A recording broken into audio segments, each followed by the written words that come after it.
ज्ञानतिमिरान्धस्य ज्ञानाञ्जनशलाकया चक्षुरुन्मीलितं येन तस्मै श्रीगुरवे नमः।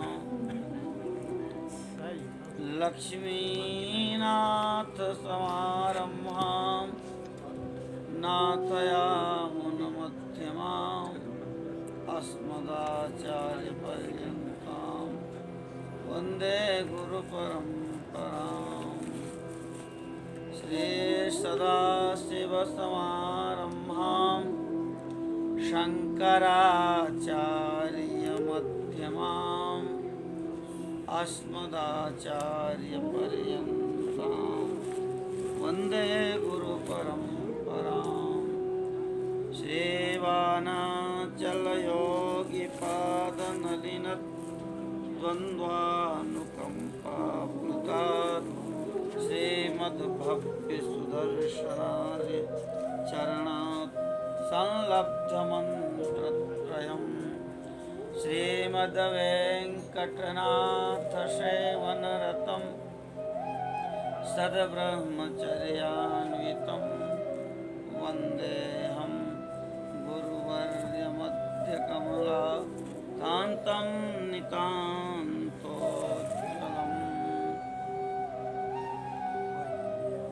महाव्याकरणां बोधि मन्त्रमानसमन्दरम् कवयन्तं रामकीर्त्या हनुमन्तमुपास्महे।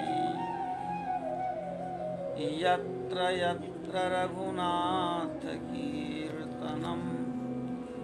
तत्र तत्र कृतमस्तकाञ्जलिं।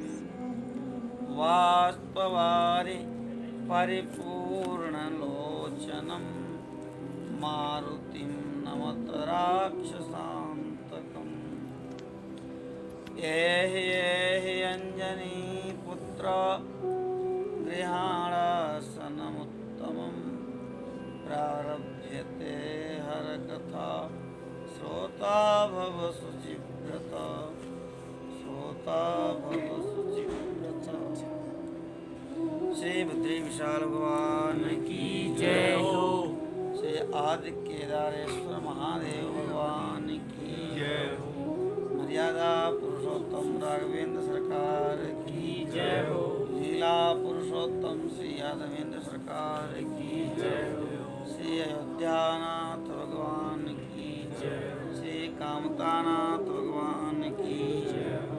गंगा यमुना सरस्वती सरयू अलकनंदा मैया की जय हो। सत्य सनातन वैदिक धर्म की जय। श्री भाष्यकार भगवान की जय। श्री वानमामलय तोतात्रेय स्वामी महाराज की जय। ब्रह्म कुलगुरु ब्रह्मा सावित्री पीठाधीश्वर श्री खेताराम जी महाराज की जय। परम पूज्य अनंत श्री समलंकित श्रीमान श्री स्वामी महाराज की जय। श्री शिव महापुराण की जय। वेदव्यास भगवान की जय। सब संतन की सब भक्तन की जय। जय श्री सीताराम जय जय श्री राधे श्याम। नमः पार्वती पतये हर हर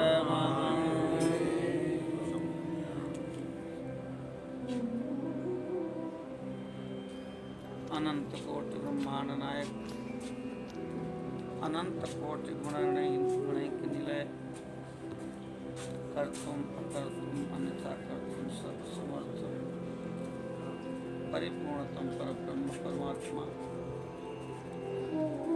भगवान बद्री नारायण जी की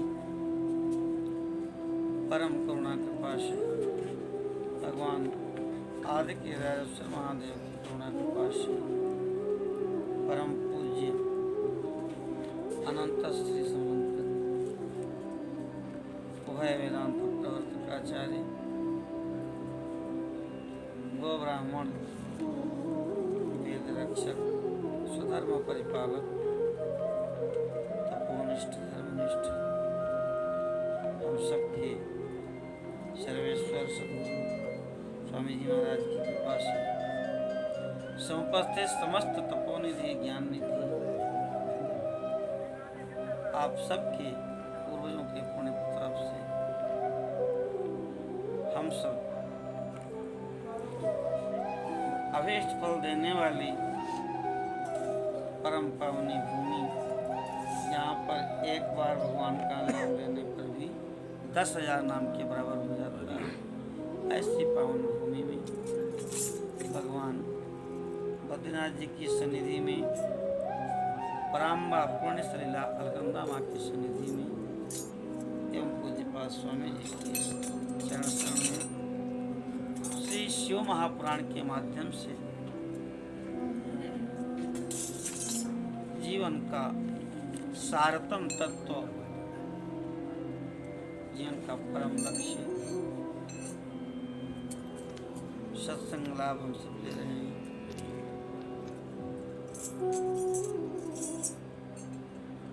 सज्जनों का संग ये जीवन का सर्वोत्तम सार लाभ। आए 2 बार भगवान के नाम का उच्चारण करने, फिर कथा का श्रवण करें। शिव शिव शंभो हर हर महादेव, शिव शिव शंभो हर हर महादेव, शिव शिव शंभो हर हर महादेव, शिव शिव शंभो हर हर महादेव, शिव शिव शंभो हर हर महादेव,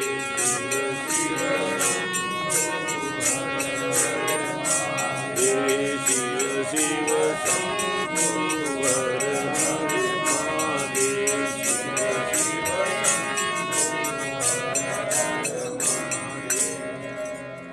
श्री विश्वनाथ भगवान की जय।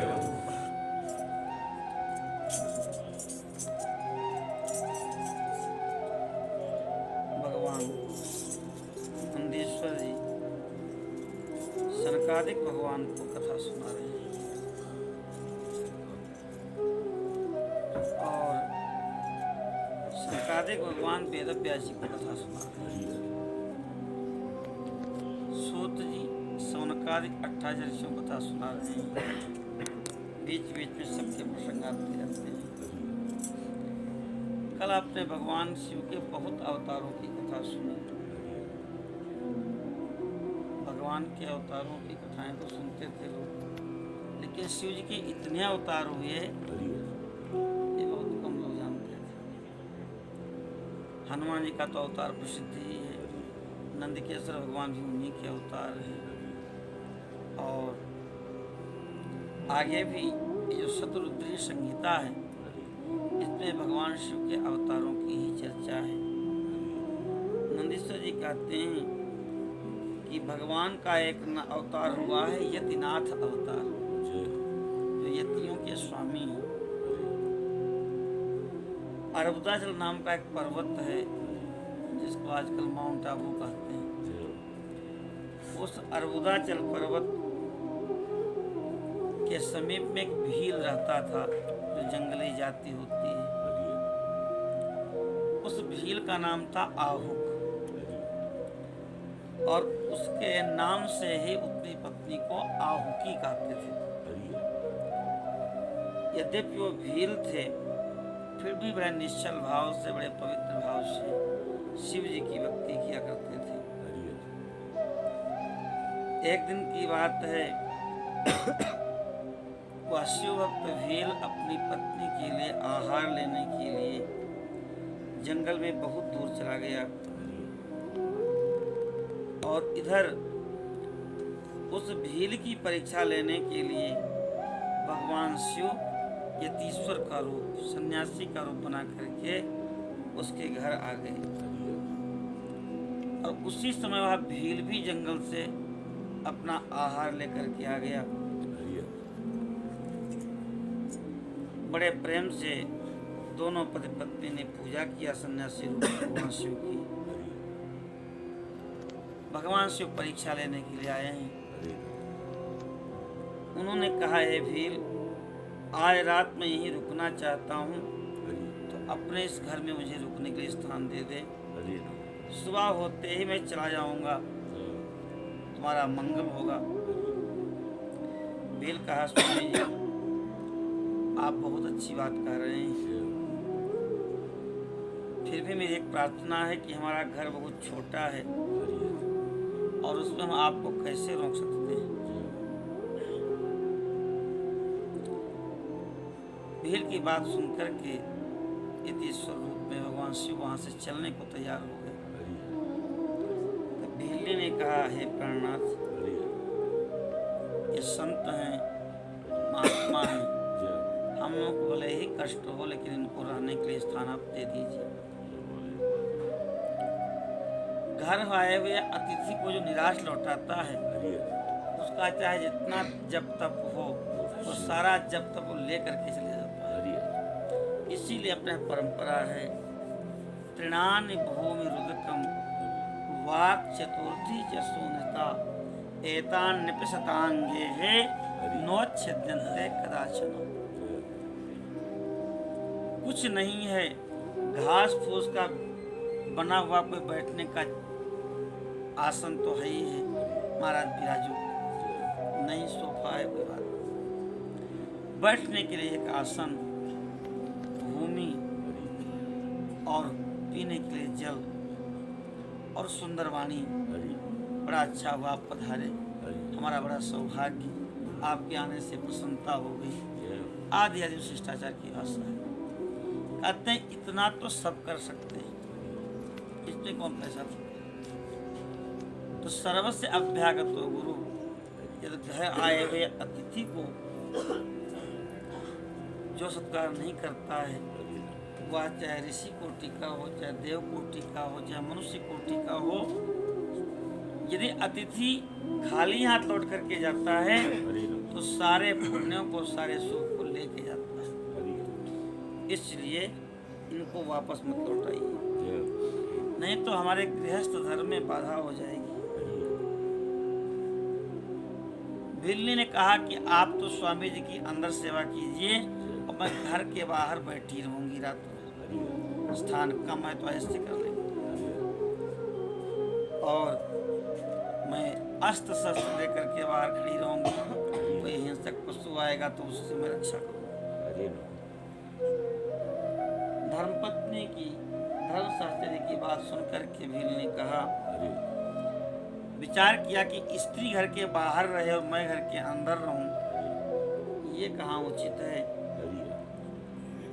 और ये सन्यासी जी चले जाए रात्रि के समय, ये भी हमारे लिए अधर्म कारक है। अच्छा, मुझे ही घर के बाहर रहना चाहिए, जो भी होनी होगी होगी। ऐसा विचार करके भील ने कहा कि प्रभु आप तो विश्राम कीजिए और मैं बाहर रक्षा करूंगा।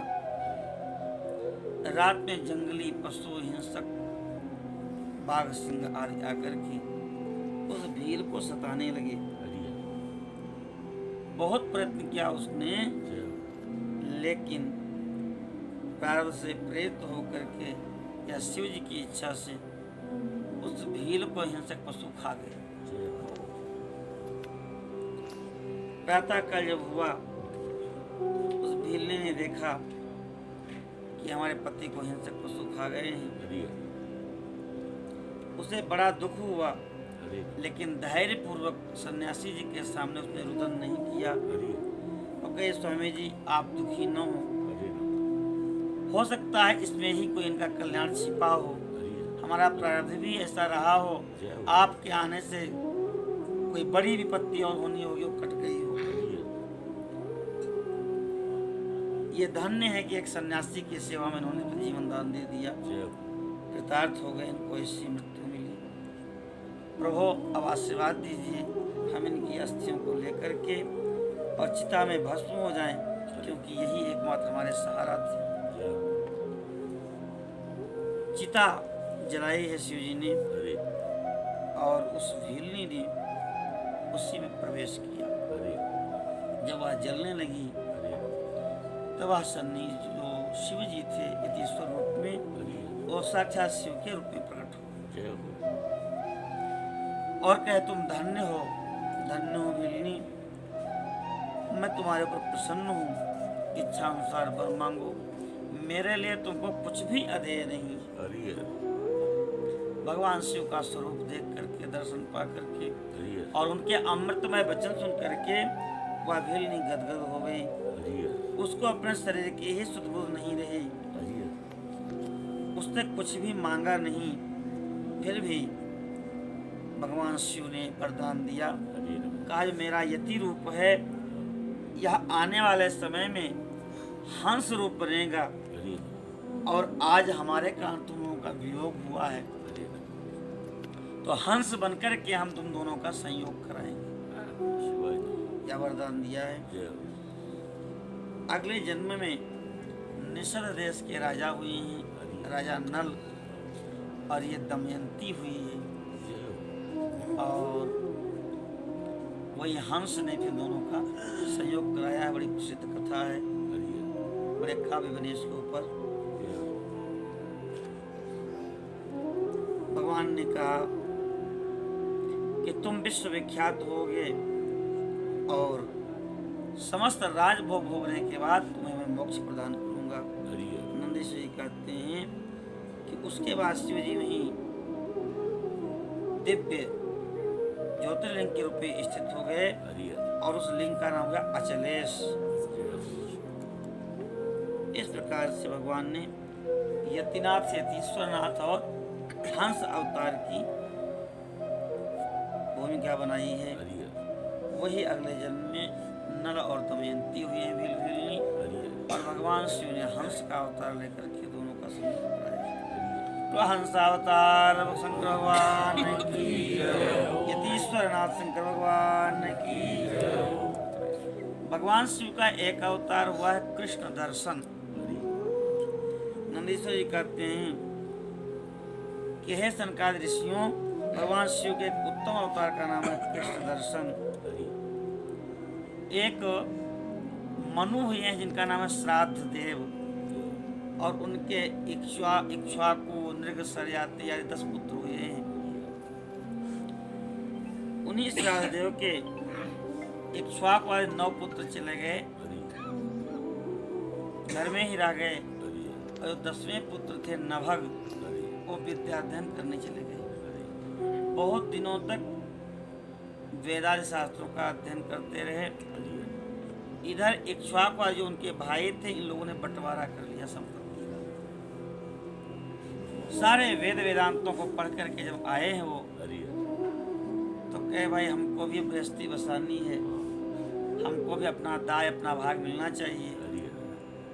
9 भाइयों ने कहा कि हमने तुमको पिताजी को तुम्हारे भाग में दे दिया।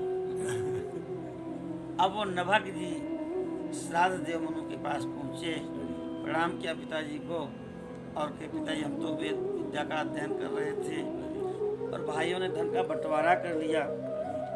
आज जब हमने उनसे कहा कि हमको भी हमारा भाग मिलना चाहिए तो उन्होंने कहा कि पिताजी तुम्हारे भाग में हैं। पिताजी को प्रणाम किया।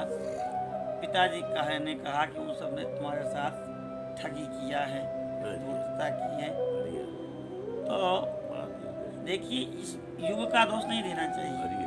हर युग में ये परंपरा भी, इक्ष्वाकु मनु तो सतयुग के थे, उस समय ही भाइयों ने ऐसा कह दिया। तो ये धर्म अधर्म पाप पुण्य हर युग में रहता है।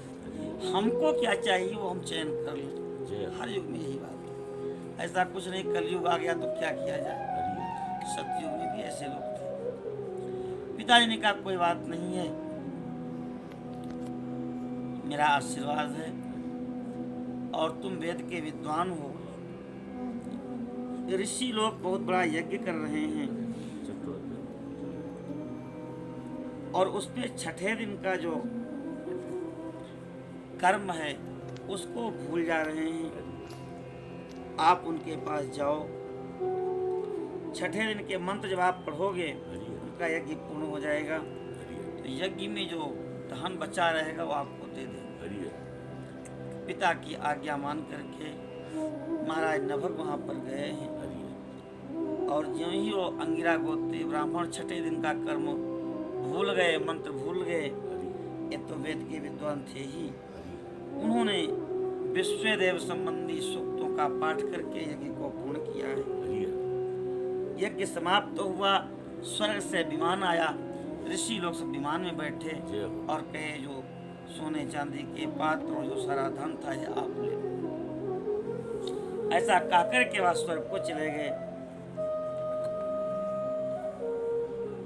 ज्यों ही नभग जी उस धन को लेने के लिए तैयार हुए हैं, उसी समय कृष्ण वर्ण के भगवान शिव हरि वहां प्रकट हो गए। हरि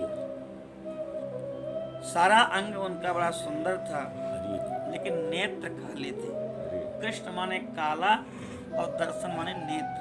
हरि ऐसे कृष्ण दर्शन भगवान शिव। शिव जी ने कहा तुम कौन हो जो इस धन को ले रहे हो? या तो मेरी संपत्ति है, तुम्हें किसने कहा लेने के लिए?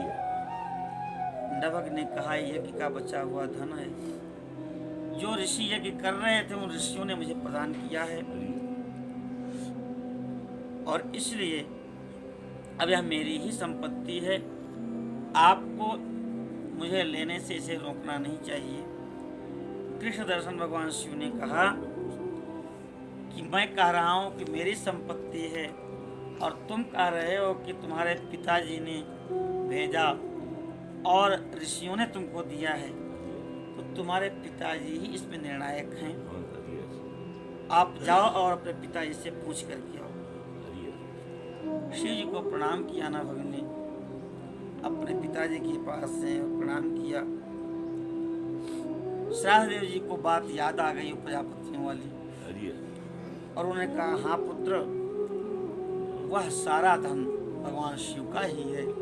यज्ञ का जो शेष धन होता है शिव का ही होता है, ये उन्हीं का है। इस प्रकार से कहा है कि जो धन लेने के लिए रोक रहे हैं आपको, वो साक्षात शिव ही है और कोई दूसरा नहीं है।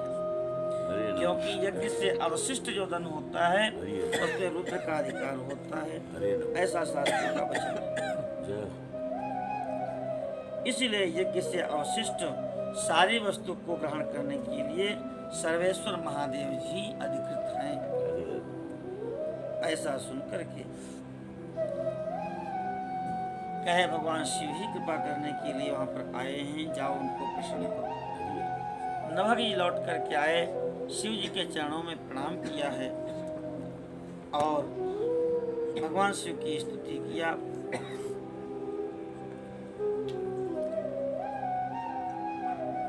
बसंत भगवान की जय हो। नभग ने कहा प्रभु ये यज्ञ का ही नहीं, ये त्रैलोकी की सारी संपत्ति धन वैभव जो कुछ भी है वो सब आपका ही है, हमारा कुछ भी नहीं है। ऐसा हमारे पिताजी ने निर्णय किया है। ऐसा कह करके चरणों में मस्तक रख दिया। श्राद्ध देव जी भी आए हैं, उनके पिता, उन्होंने शिव से क्षमा मांगी है, स्तुति की है। कृष्ण दर्शन भगवान शिव बोले नभग, तुम्हारे पिता ने धर्म अनुकूल बात कही है, वह ठीक है, और तुमने भी साधु स्वभाव से सत्य को स्वीकार किया है। सत्य को जो स्वीकार कर लेता है वह परमात्मा के स्वरूप में स्थित हो जाता है, वह सामर्थ्यशील हो जाता है, उसके अंदर सामर्थ्य आ जाता है। सत्य का पालन करने वाला, सत्य को स्वीकार करने वाला महान हो जाता है। शेष ने अगर इस पृथ्वी को धारण किया है तो वो सत्य के बल पर, सूर्य तीनों लोगों को प्रकाशित कर रहे हैं तो केवल उन्होंने सत्य को स्वीकार किया उस बल पर। ये जो गंगा नदियां प्रवाहित हैं, इनके प्रवाहित होने में जो शक्ति है, जो सामर्थ्य है, जो बल है, वह सत्य का बल है। जहाँ भी कुछ भी आपको यथार्थ दिख रहा है, प्रकाश दिख रहा है, वह केवल और केवल सत्य का प्रकाश है। तुमने सत्य को स्वीकार किया है, इसलिए यह धन मैं तुम्हें प्रदान करता हूँ, और जो सनातन ब्रह्म तत्व का ज्ञान है वह सत्य ज्ञान भी मैं तुम्हें प्रदान करता हूँ। सत्य को स्वीकार करने वाला अविद्ध दृक् हो जाता है, वह तीनों कालों का दृष्टा हो जाता है, उसकी शक्ति कभी कुंठित नहीं होती, वह अकुंठित हो जाता है। अनेक प्रकार से सत्य की महिमा भगवान शिव ने सहदेव मनु को और नभग जी को बताई है। देखते ही देखते भगवान रुद्र जो कृष्ण दर्शन थे, जिनके नेत्र कृष्ण थे, अंतर्ध्यान हो गए। सहदेव भी अपने पुत्र नभग के साथ लौट आए हैं। इन्हीं नभग के पुत्र नाभाग हुए हैं, और नाभाग के पुत्र अम्बरीश हुए जो महाभागवत हैं, जिन्होंने दुर्वासा जी के प्राणों की रक्षा की। तो कृष्ण दर्शन शंकर भगवान की। भगवान शिव का एक अवतार हुआ है, अवधूतेश्वर अवतार। अवधूत रूप में भगवान शिव का अवतार हुआ है। नंदीश्वर कहते हैं, हे संकादिक भगवान, एक समय की बात है, इंद्र को इच्छा हुई कि हम भगवान शिव का दर्शन करें। उन्होंने अपने गुरुदेव गुरु बृहस्पति को साथ लिया है और दर्शन करने के लिए कैलाश पर आए हैं। भगवान शिव को लीला सूझी, वो एक अवधूत बन गए, और शिव जी जहाँ विराजमान थे उसे थोड़ा आगे ही आकर के खड़े हो गए। पूरे दिगंबर हैं, कोई वस्त्र उनके शरीर पर नहीं है, श्वेत भस्म लगाए हैं, कर्पूर गौर वर्ण है, अद्भुत स्वरूप है, परम तेजस्वी हैं। रास्ते में खड़े हैं। इंद्र को लगा कि हम तो देवताओं के स्वामी हैं, और ये रास्ते में खड़ा है। उन्होंने कहा, तुम कौन हो और इस नग्न अवधूत वेश में क्यों खड़े हो? तुम्हारा नाम क्या है? ये बताओ शिव जी यहाँ पर हैं कि नहीं हैं? अगर तुम यहीं के हो, तुमको जानकारी होनी चाहिए। इंद्र ने अनेक प्रश्न किए, लेकिन उस अवधूत स्वरूपधारी शिव जी ने कुछ बोला ही नहीं। अब तो क्रोधित हो गए। इंद्र को लगा कि ये कोई अहंकारी कण होगा, शंकर जी का छोटा मोटा। ऐश्वर्य के घमंड में आकर के जटाधारी अवधूत को इंद्र डांटने लगे। अरे मूढ़, अरे दुर्मते, तू बार बार पूछने पर भी उत्तर नहीं देता। मैं तेरा वज्र से वध कर दूंगा, और देखता हूँ तेरी रक्षा कौन करता है। ऐसा कहकर के क्रोधपूर्वक इंद्र ने वज्र का प्रहार किया अवधूतेश्वर भगवान शिव के ऊपर। लेकिन जो ही वो वज्र चलाने के लिए उठाए तो हाथ आसमान में ही रह गया। भगवान शिव ने उनकी भुजा के सहित वज्र को स्तंभित कर दिया, और क्रोध से शिव जी, क्रोध स्वरूप ही है शिव जी का, ऐसे प्रज्वलित हो गए जैसे विशाल जंगल की दावाग्नि हो। अब तो इंद्र स्तंभित होकर के जलने लगे। देवगुरु बृहस्पति आ गए, वो समझ लिए कि इंद्र से अपराध बना है, और ये अवधूत कोई नहीं, ये भगवान शिव ही हैं। शिव जी की स्तुति करने लगे और कहे, हे दीनानाथ महादेव, हे करुणाधिपति, हे कैलाशपति, इस हमारे शिष्य इंद्र की आप रक्षा करो। आप इसके ऊपर क्रोध मत करें, ये आपके शरण में आया है, आपको समझ नहीं पाया। क्रोध से जो अग्नि निकली थी वो जलाने आ रही थी इंद्र को, भगवान के नेत्र से, इस अग्नि से इसकी रक्षा कर दिया।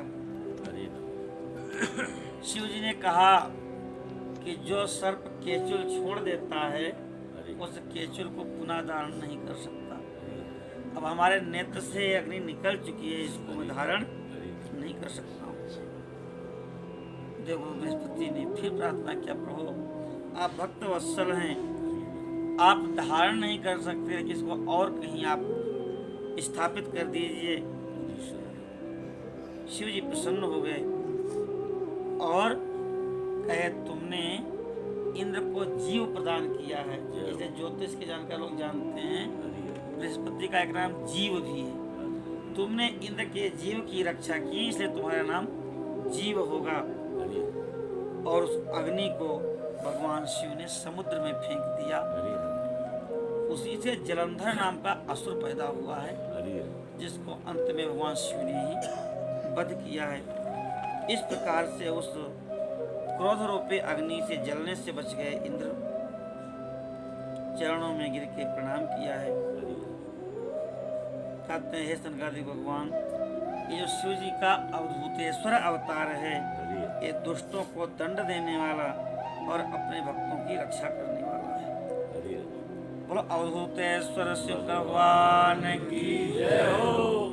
भगवान शिव का एक भिक्षुवर्य अवतार हुआ है। नंदीश्वर कहते हैं मुनिश्रेष्ठ, शंभु के नारी संदेह भंजक भिक्षु अवतार का वर्णन सुनो। विदर्भ देश में सत्यरथ नाम के राजा थे, बड़े धर्मात्मा, शंकर जी के भक्त, पृथ्वी का बड़े धर्म से पालन करते थे। प्रजा उनको पुत्र के समान प्रिय थी और प्रजा के लिए वो पिता के समान थे। एक समय की बात है कि साल्व देश के राजाओं ने उनकी राजधानी पर आक्रमण कर दिया। दारुण युद्ध हुआ। वो राजा साल्व वंशी क्षत्रियों के द्वारा मारे गए। उनकी पत्नी जो थी महारानी गर्भवती थी। उन्होंने विचार किया कि मैं यदि रुकूंगी तो शत्रुओं के द्वारा मेरा वध कर दिया जाएगा। गर्भवती होते हुए भी भगवान शिव का नाम जपते हुए धीरे धीरे रात्रि में बहुत दूर निकल गए। जब प्रातः काल हुआ, भगवान शिव की कृपा से एक निर्मल सरोवर दिखा। वहीं पर उन्होंने विश्राम किया। एक वृक्ष के नीचे बैठ गईं और उसी समय उन्होंने एक पुत्र को प्रसव किया है। राजकुमार प्रकट हुआ। इनको बहुत प्यास लगी थी, कोई दूसरा वहां पर तो था नहीं। ये पानी पीने के लिए गईं और उस सरोवर में एक मकड़ी थी, मगरमच्छ इंद्राही, उसने इनको खा लिया। अब वह सद्या प्रसूत शिशु वृक्ष के नीचे रो रहा है। भगवान शिव को दया आई। वह सन्यासी बन के आए और उसी समय एक ब्राह्मणी आई है। वह भी विधवा थी, उसके पास भी छोटा सा बालक था। उसने देखा कि अनाथ शिशु ये रो रहा है, अभी इसका नाला छेदन भी नहीं हुआ है, इसकी माँ कहाँ गई होगी, ऐसा विचार करने लगी। कोई इसका माता पिता दिखाई नहीं पड़ रहा है। किससे इसके बारे में पूछूं? इसके कुल का भी पता नहीं है, कैसे इसका पालन करूं? ये विचार कर रही थी। उसी समय भक्त वत्सल भगवान शिव भिक्षुक के रूप में आ गए। भिक्षु अवतार हुआ है। उन्होंने ब्राह्मणी से कहा कि हे ब्राह्मणी, तुम संदेह मत करो और इस बालक को तुम पालन करो। ये परम पवित्र है और आगे चल करके तुम्हारा पालन करेगा। ब्राह्मणी ने कहा कि प्रभु, आप हमारे इष्ट शिव ही पधारे, इसमें संदेह नहीं है। आपकी आज्ञा मान करके हम इसका अवश्य पालन करेंगे। ये कौन है, किसका पुत्र है, आप कौन है, मैं जानना चाहती हूँ। हमको तो लगता है आपकी शिव जी ही हैं और किसी कर्मदोष के कारण यह माता पिता से विहीन है। शिव जी ने कहा, ब्राह्मणी, यह बालक शिव भक्त विदर्भराज सत्यरथ का पुत्र है। सत्यरथ को साल्व देश के क्षत्रियों ने मार डाला। इसकी माँ महल से भाग के आई, यहाँ उसने जन्म दिया। प्यास से पीड़ित थी, पानी पीने गई और उसको मकर ने, ग्रह ने अपना आहार बना लिया। ब्राह्मणी बोली कि हे प्रभु, क्या कारण है कि इसकी माँ को उस ग्रह ने खा लिया? और 70 राजा आपके भक्त थे, जय हो। फिर भी वो परास्त हो गए सालों देशी क्षत्रियों से हरि और उनको वन वन भटकना पड़ा। हरि वह धर्म के ज्ञाता थे, पृथ्वी का पालन करते थे। हरि शिव जी कहने लगे, लेकिन एक दिन प्रदोष काल में शिव जी का पूजन कर रहे थे। हरि उनके नगर में बहुत जोर से कोलाहल होने लगा। हरि वह पूजा छोड़ करके चले गए हरि और कि कहीं राजभवन में कोई उपद्रवी लोग न आ जाएं। उसी समय राजा का जो सब मंत्री था उस शत्रु को पकड़ करके लाया है। हरि क्रोध पूर्वक राजा ने उसका मस्तक कटवा लिया। हरि शिव पूजा छोड़ करके नियम को समाप्त किए बिना ही राजा ने रात्रि में भोजन भी कर लिया। हरि और इस प्रकार से जो राजकुमार था हरि वह भी बिना भोजन किए, बिना पूजन किए ही भोजन करके सो गया। वही विदर्भराज में राजा हुए और ये जो बालक है ये राजकुमार है। शिव की पूजा बीच में छोड़ने के कारण इसकी ये दुर्गति हुई है। और जो ये ग्राह है ये इस रानी की सौत थी और इसने छल करके उसको मार दिया था, तो इसने अपना बदला ले लिया। जो कुछ भी हमारे साथ घटित होता है बड़े सहज भाव से भगवान का भजन करते हुए उसको स्वीकार करना चाहिए, क्योंकि कहीं न कहीं हमारे ही कर्मों का फल है। यदि हम और उसके बदले में कर्म करेंगे तो कर्म बंधन में हम बंधते जाएंगे, और भगवान का भजन करते हुए स्वीकार कर लेंगे तो मुक्त हो जाएंगे।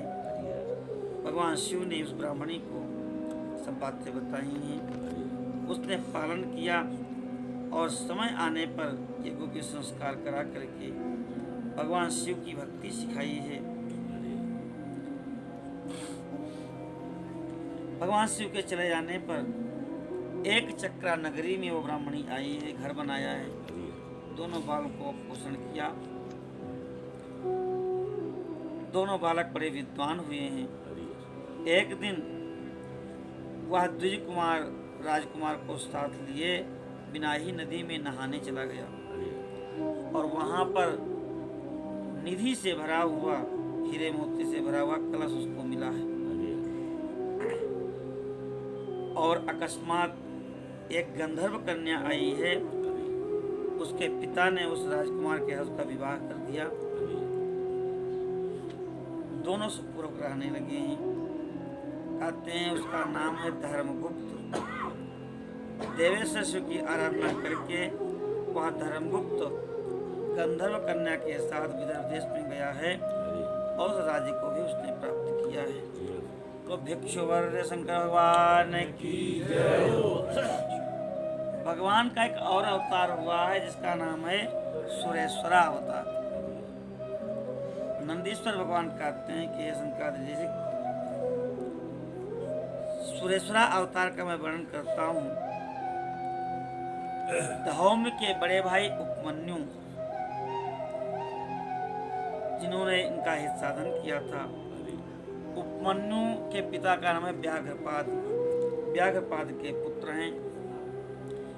उन्होंने पूर्व जन्म में ही सिद्धि प्राप्त कर ली थी और वर्तमान में मुनि कुमार के रूप में प्रकट हुए। अर्थात उपमन्यु इस जन्म के सिद्ध नहीं है, पूर्व जन्म के ही वो सिद्ध हैं। क्योंकि साधना सिद्धि ये एक जन्म का विषय नहीं है, कई कई जन्म बीत जाते हैं तब सिद्धि प्राप्त होती है। शैशवावस्था में से ही माता के साथ मामा के यहाँ रहते थे उपमन्यु जी। घर में दरिद्रता थी। लोग दूध की चर्चा करते थे, सहयोगी लोग जो उनके साथी थे बच्चे। इन्होंने माँ से कहा मैया हम भी दूध पिएंगे।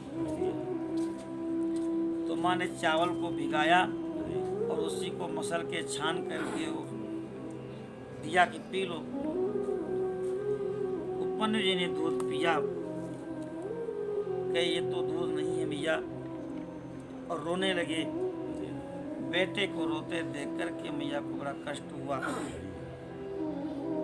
उन्होंने अपने नेत्र पहुँच कर कहा, बेटा हम लोग सदैव वन में निवास करते हैं, अपने पास गाय है नहीं, तो असली दूध कहाँ से मिले? हरि भगवान की कृपा के बिना किसी को दूध प्राप्त नहीं होता है।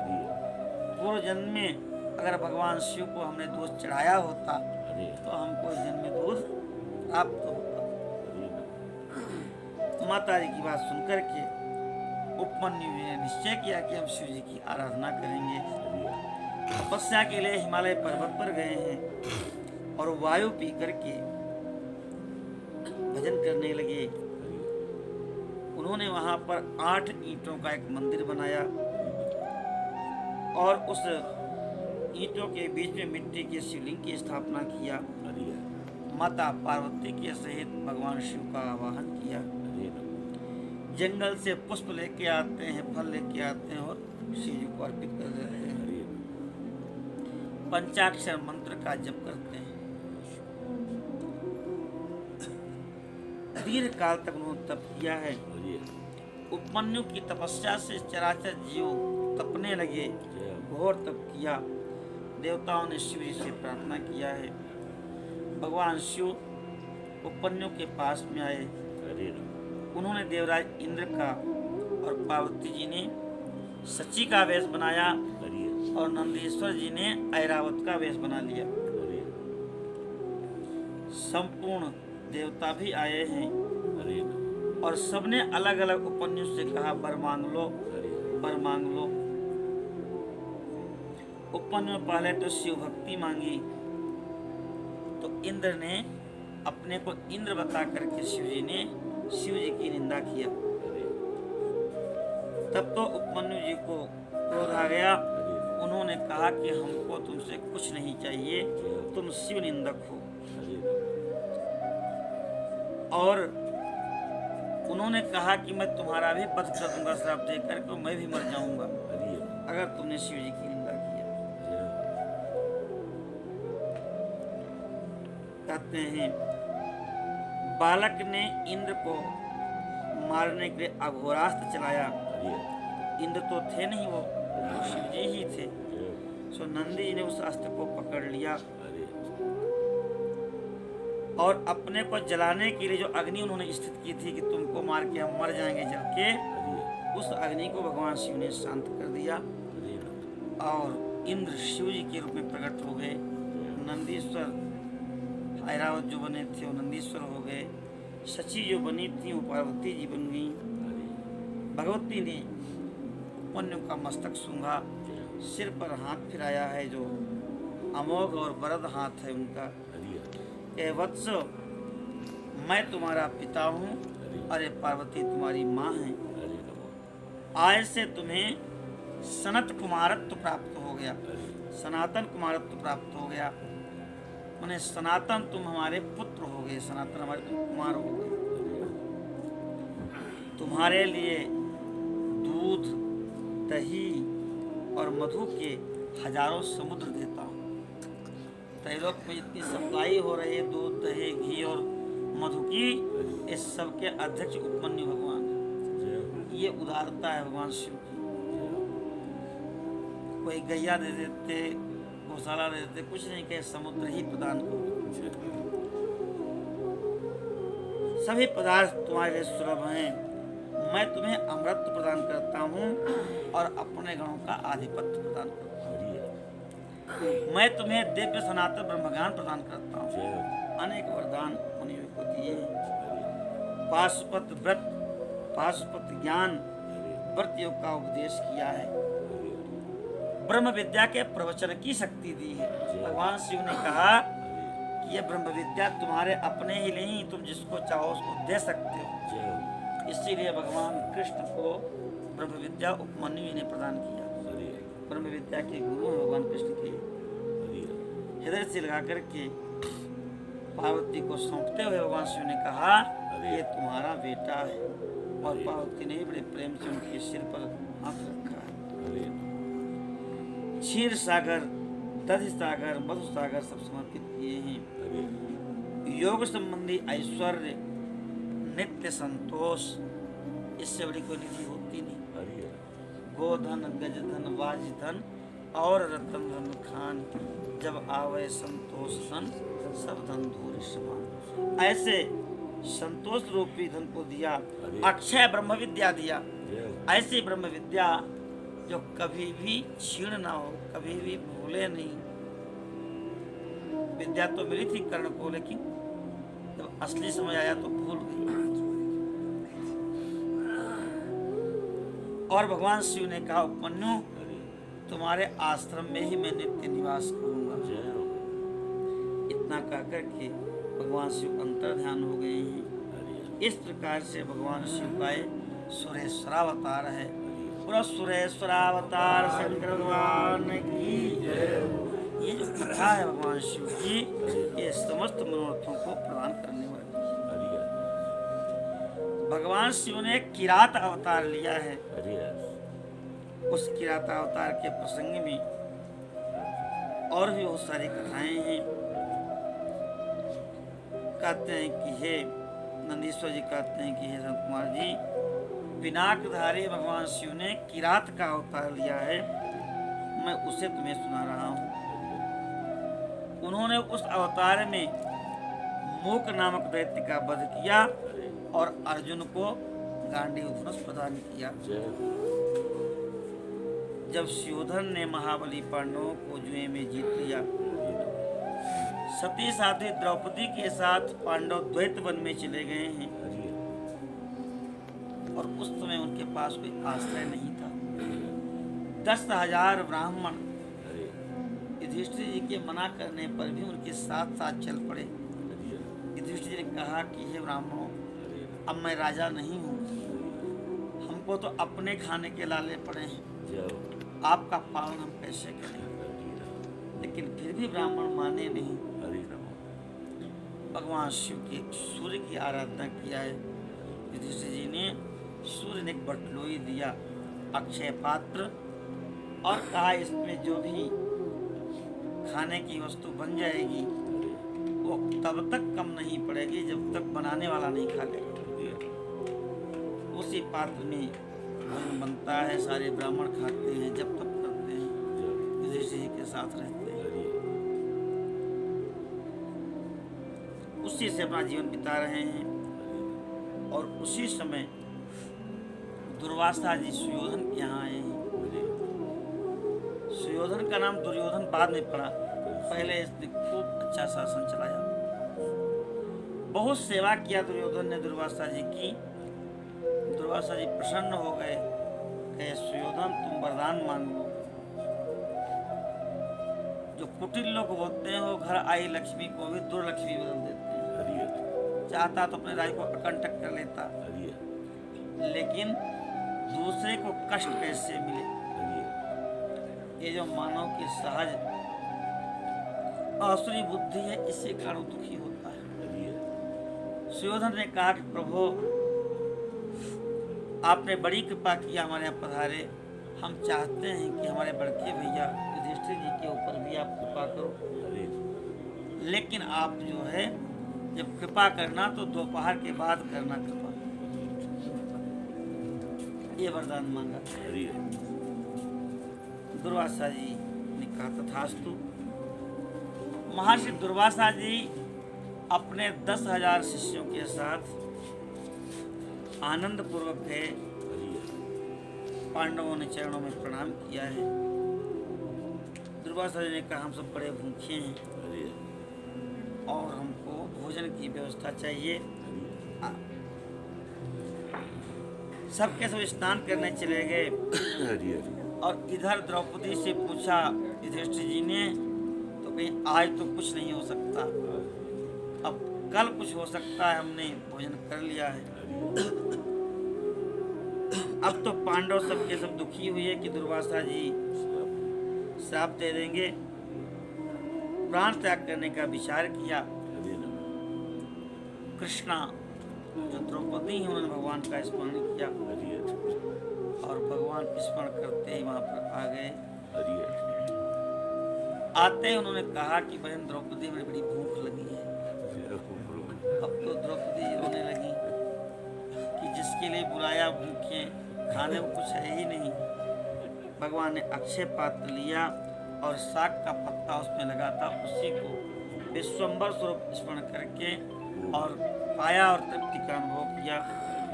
और भीम जी से कहा, भैया जाओ दुर्वासा जी को बुला लो। और उधर 10,000 शिष्य दुर्वासा जी टकार रहे थे, अगर कोई एक बूंद जल भी लेने के लिए कहे तो अंदर नहीं जा सकता था। जब देखा कि भीम जी बुलाने आ रहे हैं, बड़े जबरदस्त है, जबरदस्ती पकड़ के ले जाएंगे, तो देखते ही सब भाग के खड़े हो गए। इस प्रकार से भगवान ने पांडवों की संकट से रक्षा की है। इसके बाद भगवान ने कहा कि आप सब जो है शिव की आराधना करो। भगवान वेदव्यास जी भी आए हैं, उन्होंने पांडवों से कहा तुम सब शिव की आराधना करो, क्योंकि संपूर्ण दुखों को विनाश करने वाले भगवान शिव ही हैं। आशुतोष तुम अवधरदानी आरती हरो दीन जन जान। वो जी पार्थिव नायो माथा। राम जी भी पार्थिव पूजन करते हैं, भरत जी भी रुद्राभिषेक करते हैं जब दुष्स्वप्न देखते हैं। कहे तुम शिव जी की आराधना करो और तुम्हारी सारी अभिलाषाएं पूर्ण कर देंगे। इस प्रकार से वेदव्यास भगवान ने और भगवान कृष्ण ने आराधना के लिए कहा है। वेदव्यास जी कहते हैं कि दुष्टों को संहार करने के लिए दृढ़ता पूर्वक अर्जुन शक्र विद्या का जप करें। पहले इंद्र परीक्षा लेंगे और फिर प्रसन्न हो जाएंगे, तो निरंतर इनके जीवन में विघ्नों का नाश करते रहेंगे। और वह इंद्र ही इनको शिव जी के मंत्र को प्रदान करेंगे। नंदीश्वर जी कहते हैं, ऐसा कहकर के व्यास जी ने अर्जुन को शक्र विद्या का उपदेश दिया है। अर्जुन ने पूर्व की ओर मुख करके उस विद्या को स्वीकार किया और व्यास जी ने ही अर्जुन जी को पार्थिव शिवलिंग की पूजा का विधान बताया। तो पृथा के पुत्र हैं और इनके द्वारा जिस शिव की पूजा की जाए वही पार्थिव, और पृथ्वी का जो पुत्र है या पृथ्वी से जो निर्मित है वो भी पार्थिव शिवलिंग। पूजन विधान बताया है। नारद जी व्यास जी कहते हैं, पार्थ तुम इंद्रकील पर्वत पर जाओ और वहां जाकर के तपस्या करो। यह विद्या जो हमने तुमको प्रदान की है यह अदृश्य रूप से तुम्हारी रक्षा करती रहेगी। आशीर्वाद दे करके भगवान कृष्ण द्वैपायन वेदव्यास जी चले गए। आशीर्वाद दिया पांडवों की है नृपश्रेष्ठों, धर्मराज युधिष्ठिर, भीम, अर्जुन, नकुल, सहदेव, तुम सब दृढ़ बने रहो धर्म पर, तुम्हें सिद्धि अवश्य प्राप्त होगी, मन में चिंता मत करो। नरेश्वर जी कहते हैं कि ऐसा कह करके भगवान वेदव्यास जी चले गए हैं। शिव मंत्र के धारण करने से अर्जुन में भी दृढ़ता आ गई, तेज व्याप्त हो गया है और पांडवों ने विचार किया कि वह अवश्य हमारी विजय हो जाएगी, क्योंकि अर्जुन शिव जी की कृपा से तेज संपन्न हो गए। तपस्या करने के लिए अर्जुन जी गए हैं। अर्जुन ने चारों भाइयों से द्रौपदी से अनुमति मांगी। इंद्रकील पर्वत पर गए हैं और वहां पर स्नान करके गुरुवर वेदव्यास जी को प्रणाम किया, जैसा उन्होंने आदेश दिया था। स्वयं तपस्वी का वेश बनाया। सबसे पहले इंद्रियों को ज्ञान इंद्रियों में लगाया। जो हाथ, पैर, मोतेंद्रिय, मलेंद्रिय और जिह्वा है ये कर्मेंद्रिय हैं। इन पर शासन ये ज्ञानेंद्रियां करती हैं। तो कर्मेंद्रियों को ज्ञानेंद्रियों में और ज्ञानेंद्रियों को भी वाणी में और वाणी को मन में, एक क्रम है अंदर जाने का लगाया है। सुंदर पार्थिव शिवलिंग का निर्माण करके शिव जी का ध्यान करने लगे। 3 बार स्नान करते हैं, बारंबार शिव जी की पूजन करते हुए मंत्र का जप करते हैं। अर्जुन के सहस्रार से शिरोभाग से तेज की ज्वाला निकलने लगी। उसको देख करके इंद्र के गुप्तचर भयभीत हो गए। उन्होंने विचार किया कि अब हमको इंद्र को ये बात बता देनी चाहिए। गुप्तचर इंद्र के पास गए हैं। उन्होंने कहा, प्रभु वन में एक पुरुष तप कर रहा है, पता नहीं देवता है, ऋषि है, या सूर्य है अथवा अग्नि है। उसके तेज से तप्त होकर के हम सब आपके पास आए हैं। ऐसा निवेदन किया। गुप्तचरों के कहने पर इंद्र को बड़ा संतोष मिला। क्यों? सर्वत्र जय विच्छेद पुत्र शिष्यात् पराजय। व्यक्ति को सर्वत्र विजय की इच्छा करनी चाहिए, लेकिन गुरु को अपने शिष्य से, पिता को अपने पुत्र से पराजय की इच्छा करनी चाहिए। क्यों? हमसे श्रेष्ठ होगा, महान होगा, तभी तो हमको परास्त करेगा। तो पिता जब पुत्र से परास्त होता है तो उसको सुख मिलता है। इंद्र को अपार सुख हुआ, क्योंकि अर्जुन तो उन्हीं के पुत्र हैं, उन्हीं के अंश से, कुंती के गर्भ से प्रकट हुए। स्वयं इंद्र वहां पर आए हैं। अर्जुन की परीक्षा के लिए वृद्ध ब्रह्मचारी ब्राह्मण का वेश बनाया है, ब्राह्मण का। अर्जुन ने देखा तो उनकी पूजा किया और स्तुति करके खड़े हो गए। ब्राह्मण, आप बताइए, आप क्यों आए हैं? मैं आपकी कौन सी सेवा करूं? इंद्र ने अर्जुन को जब देखा, जिससे तब से डिग जाए, तो उन्होंने अपने स्वरूप में प्रकट होकर के शंकर का मंत्र बताया और उसको जप करने की आज्ञा दिया है। अपने अनुचरों को कहा कि तुम सब मिल करके इस तपस्वी की रक्षा करो। अर्जुन के भद्र, तुम कभी प्रमाद नहीं करना, क्योंकि प्रमाद करने वाले को राज्य की प्राप्ति नहीं होती, श्री की प्राप्ति नहीं होती। षड्दोषाः पुरुषेणेह हातव्याभूतिमिच्छता निद्रा तंद्रा भयं क्रोध आलस्यम दीर्घ सुख। जिसको ऐश्वर्य चाहिए उसको 6 दोषों से बच के रहना चाहिए। बहुत ज्यादा निद्रा आना भी दरिद्रता का लक्षण है। हर समय ऊँघते ही रहना, ये भी दरिद्रता का लक्षण है। सबसे भयभीत रहना, जो सबसे भयभीत रहेगा वो भी ऐश्वर्य को प्राप्त नहीं कर सकता।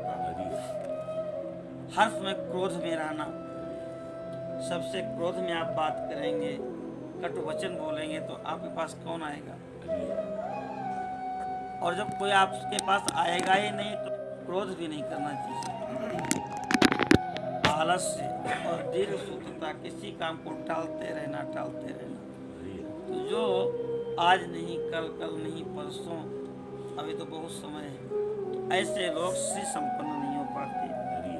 उपदेश दिया अर्जुन को, हे परम तप, ये विद्या मैं तुमको दे रहा हूँ, इससे तुम्हारा कल्याण होगा।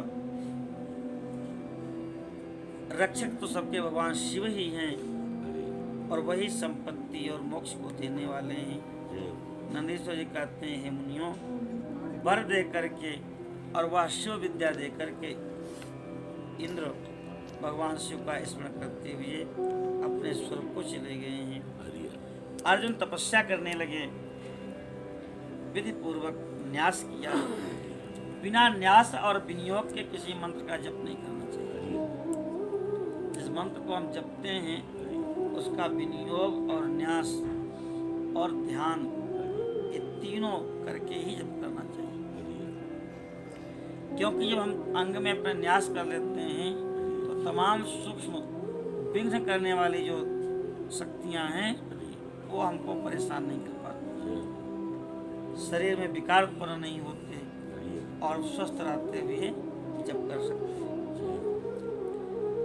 कहते हैं कि न्यास करके एक ही पैर के बल पर खड़े होकर के सूर्य की ओर दृष्टि रख करके ऊर्ध्व बाहुर नभो दृष्टि पादांगुष्ठा सितावनी, सूर्य को देखते हुए एक पैर पे खड़े होकर अर्जुन जप करने लगे। इतना तेज प्रकट हुआ है कि सारे के सारे देवता आश्चर्यचकित हो गए। सबके सब शिव जी के पास गए हैं। हे प्रभु, हे सर्वेश्वर महादेव, एक दिव्य तपस्वी आपकी तपस्या में निरत है, हरि आप उसे प्रदान कर दीजिए, हम सब उसके तप के प्रभाव से जलने से बच जाएं। अनेक प्रकार की स्तुति किया, विनम्र भाव से खड़े हो गए। तब भगवान शिव हंस पड़े और कहने लगे, हे देवताओं, तुम सब अपने स्थान को चले जाओ, मैं जाकर के अर्जुन को तपस्या से विरत करता हूँ। सब देवता अपने स्थान को चले गए हैं और उसी समय मूक नाम का जो दैत्य था वह सुपर का रूप धारण करके वहां पर आया है, बारह बन करके,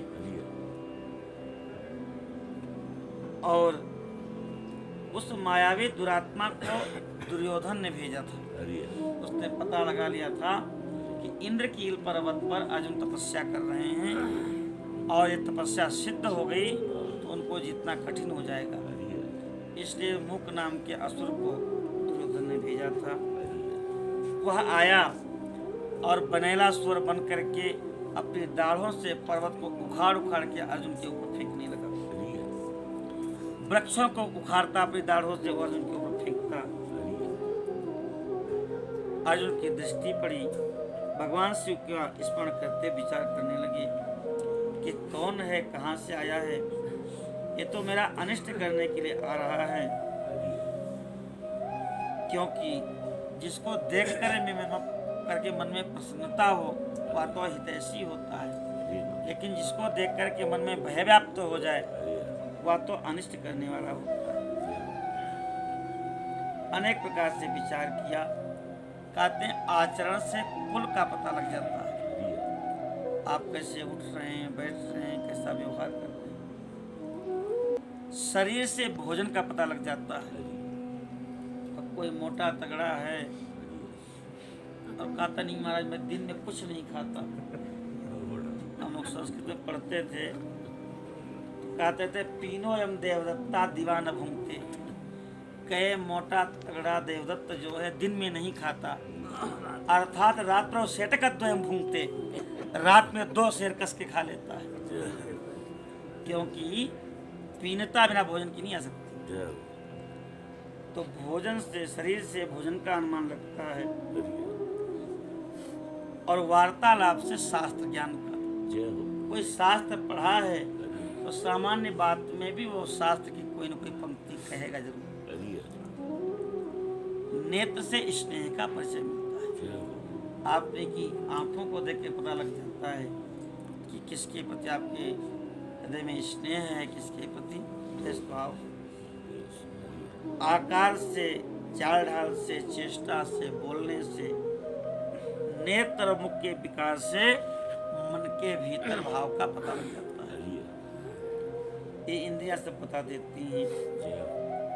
अर्जुन यहाँ पर नेत्र के 4 भेद बताते हैं, उज्ज्वल नेत्र, सरस नेत्र, तिरछे नेत्र और लाल नेत्र। इन चारों का अलग अलग फल बताया है।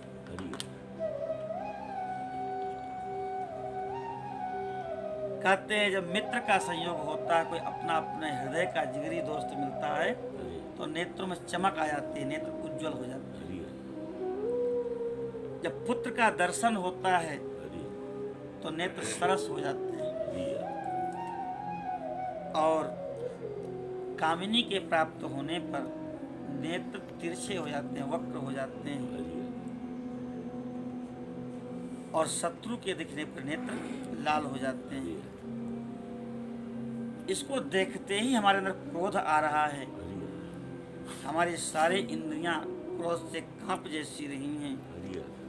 इसका मतलब कि निसंदेह हमारा शत्रु है और इसका हमें वध कर देना चाहिए। हमारे गुरुदेव ने भी यही आज्ञा दी थी, जो तुम्हें कष्ट दे उसको बिना विचार किए ही तुम वध कर देना। ऐसा विचार करके अर्जुन ने धनुष पर बाण चढ़ा करके और वहीं खड़े हो गए। इसी समय भगवान शिव भी किरात वेश धारण कर करके अर्जुन की रक्षा, उनकी भक्ति की परीक्षा और दैत्य का नाश करने के लिए वहां आ गए हैं। उस समय उनके साथ गणों का समूह भी था। भील का रूप धारण किए शिव जी कांच बंधी हुई है, वस्त्र खंडों से ईशान ध्वज बंधा हुआ है और सुंदर किरात बनकर के भगवान शिव आ गए हैं। चारों तरफ से लोग आते हैं, घेर लो ऐसे करके उस सुअर को चारों तरफ से घेर रहे हैं और वह सुअर गुरगुराता हुआ चारों तरफ दौड़ रहा है। इतना भयंकर नाद किया उस सुअर ने कि उस इंद्रकील पर्वत की सारी शांति भंग हो गई।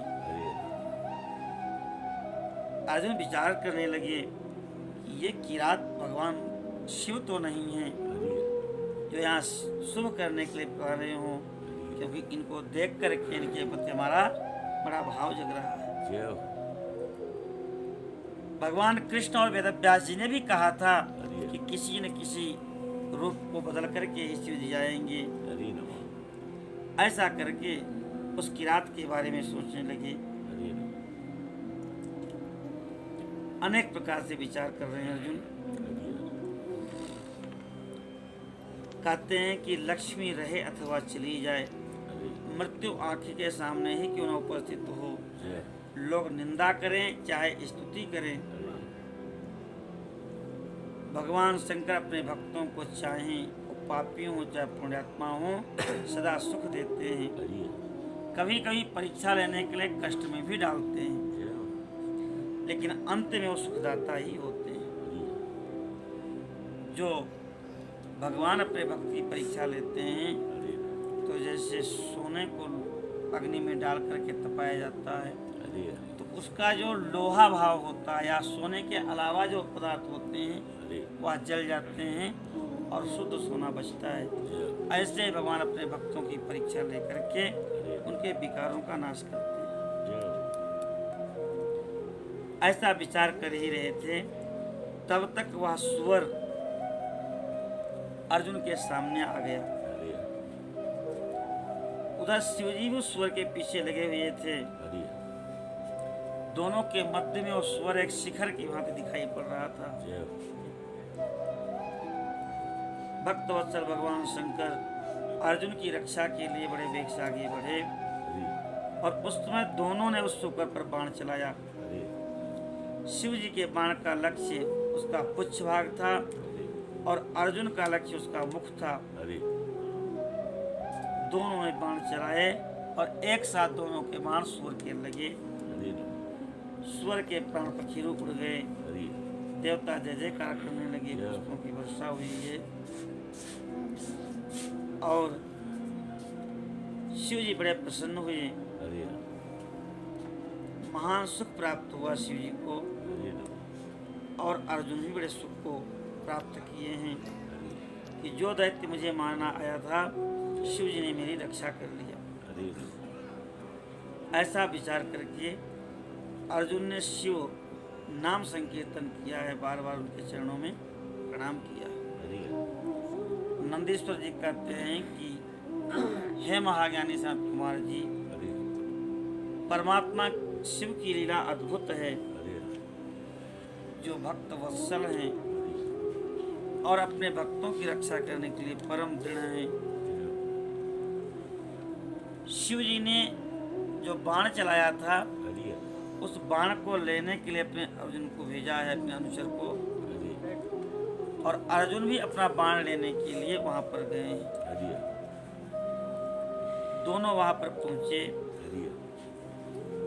अर्जुन ने उन अनुचरों को डरा धमका करके अपना बाण उठा लिया तो शिव जी के अनुचरों ने कहा कि ये बाण आप क्यों ले रहे हो? अब ये बाण अर्जुन का है, ये उन अनुचरों को पता नहीं था। कहे हे श्रेष्ठ, या हमारा सहायक है, हमारे स्वामी का सहायक से छोड़ दीजिए। भीलराज के द्वारा उस अनुचर द्वारा जो कहा गया था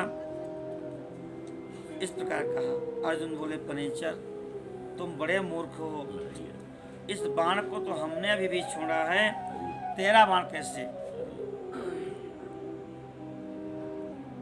ये इसके पिछ पर मेरा नाम भी अंकित है। नंदीश्वर जी कहते हैं, उन्हें अर्जुन का कथन सुनकर के भील रूपी गणेश्वर को हंसी आ गई। हरि उन्होंने कहा, "अरे तापस, लगता है तू तपस्या नहीं कर रहा है, केवल वेश ही तपस्वी का है, जय हो। क्योंकि सच्चा तपस्वी कभी छल कपट नहीं करता। हरि जो मनुष्य तपस्या में लगा होगा हरि वह मिथ्या भाषण क्यों करेगा? तू मुझे अकेला मत समझ, तुझे मालूम होना चाहिए कि मैं एक सेना का अधिपति हूँ। हरि मेरे पास बहुत सारी सेना है। यह बाण जिसे तुझे अभी उठा लिया है ये मेरा है। तापस, तो अपनी तपस्या का फल क्यों नष्ट करना चाहता है? जय हो।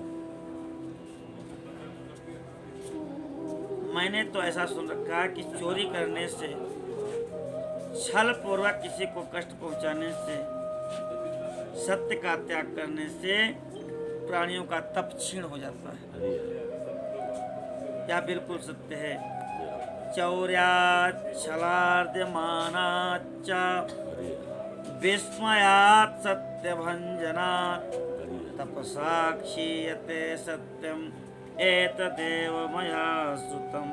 जय हो। ये हमने सुना है। हरि तू अपनी तपस्या क्यों नष्ट करना चाहता है? जय हो। उस बाण को ले लेने से तू तप से च्युत हो जाएगा, कृतघ्न हो जाएगा, हरि क्योंकि ये तेरा बाण नहीं है, तू झूठ बोल रहा है। जय हो। जब तू सत्य नहीं बोल रहा है तो उसे तपस्या में सिद्धि कैसे मिलेगी? हरि अगर तुझे बाण चाहिए ही हरि तो चल के मेरे स्वामी से मांग ले। जय हो। मेरे स्वामी यही विराजमान है, तुझे बाण दे देंगे। हरि लेकिन तू उपकार का त्याग करके अपकार चाहता है। हरि अर्जुन को क्रोध आ गया, दोनों में विवाद हुआ। अंत में अर्जुन ने कहा, अरे पनेचर भील, तू मेरी बात सुन। हरि जिस समय तुम्हारा स्वामी आएगा हरि उस समय तेरे स्वामी को मैं बताऊंगा। हरि तेरे साथ युद्ध करना मेरा स्वरूप नहीं है। हरि तो अपने स्वामी को बुला करके लिया। इस प्रकार से कहा है। नंदीश्वर जी कहते हैं, अर्जुन के कहने पर भील जहाँ पर किरात वेशधारी शिव जी थे वहाँ पर गए हैं हरि और अर्जुन का सारा वृत्तांत बताया है। अब तो शिव जी बड़े प्रसन्न हुए, सेना के सहित वहाँ पर आ गए हैं और अर्जुन ने भी देखा कि पूरी सेना आ गई है। दोनों में युद्ध होने लगा। अनेक प्रकार से युद्ध किया है और अंत में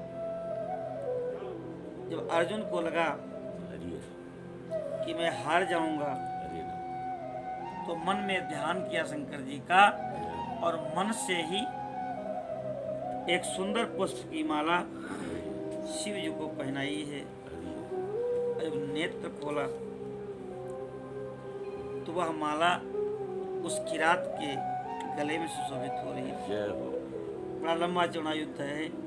अंत में भगवान प्रसन्न हुए हैं और प्रसन्न होकर के उन्होंने अर्जुन को कहा है कि हे अर्जुन, मैं तुमको पाशुपत नाम का अस्त्र देता हूँ और यह गांडीव धनुष प्रदान कर रहा हूँ। जब तक तुम्हारे पास रहेगा तुम अजय रहो। वत्स, मैंने तुम्हें अपना महान अस्त्र दे दिया। इसे धारण करने से तुम शत्रुओं के लिए अजय हो जाओगे। अब तुम जाओ, विजय लाभ करो। साथ ही मैं श्री कृष्ण से भी कहूँगा कि तुम्हारी सहायता करेंगे, क्योंकि कृष्ण मेरे आत्मा स्वरूप हैं, भक्त और मेरा कार्य करने वाले हैं। अब तुम्हें अकंटक राज्य की प्राप्ति होगी। तुम्हारे भाई युधिष्ठिर अनेक प्रकार के धर्म कार्य करेंगे। नंदिकेश्वर जी कहते हैं, शिव जी ने अर्जुन के मस्तक पर अपना हाथ रखा और अर्जुन के द्वारा पूजित होकर के किरात वेशधारी भगवान शंकर वहां से अंतर ध्यान हो गए। हरि अर्जुन वहां से इंद्रकील पर्वत से आए हैं, अपने भाइयों से मिले हैं, द्रौपदी से मिले हैं और सबको बताया कि शिवजी ने वरदान हमें प्रदान कर दिया है। हरि युधिष्ठिर भीम आदि भाइयों ने जान लिया कि हम सब महाभारत में अवश्य विजयी होंगे, हरि क्योंकि शिव जी का वरदान हमारे साथ में है। हरि इस प्रकार से भगवान ने किरात वेश धारण किया। बोलो किरात वेश धारी शंकर भगवान की श्रीमन्नारायण नारायण नारायण श्रीमन्नारायण।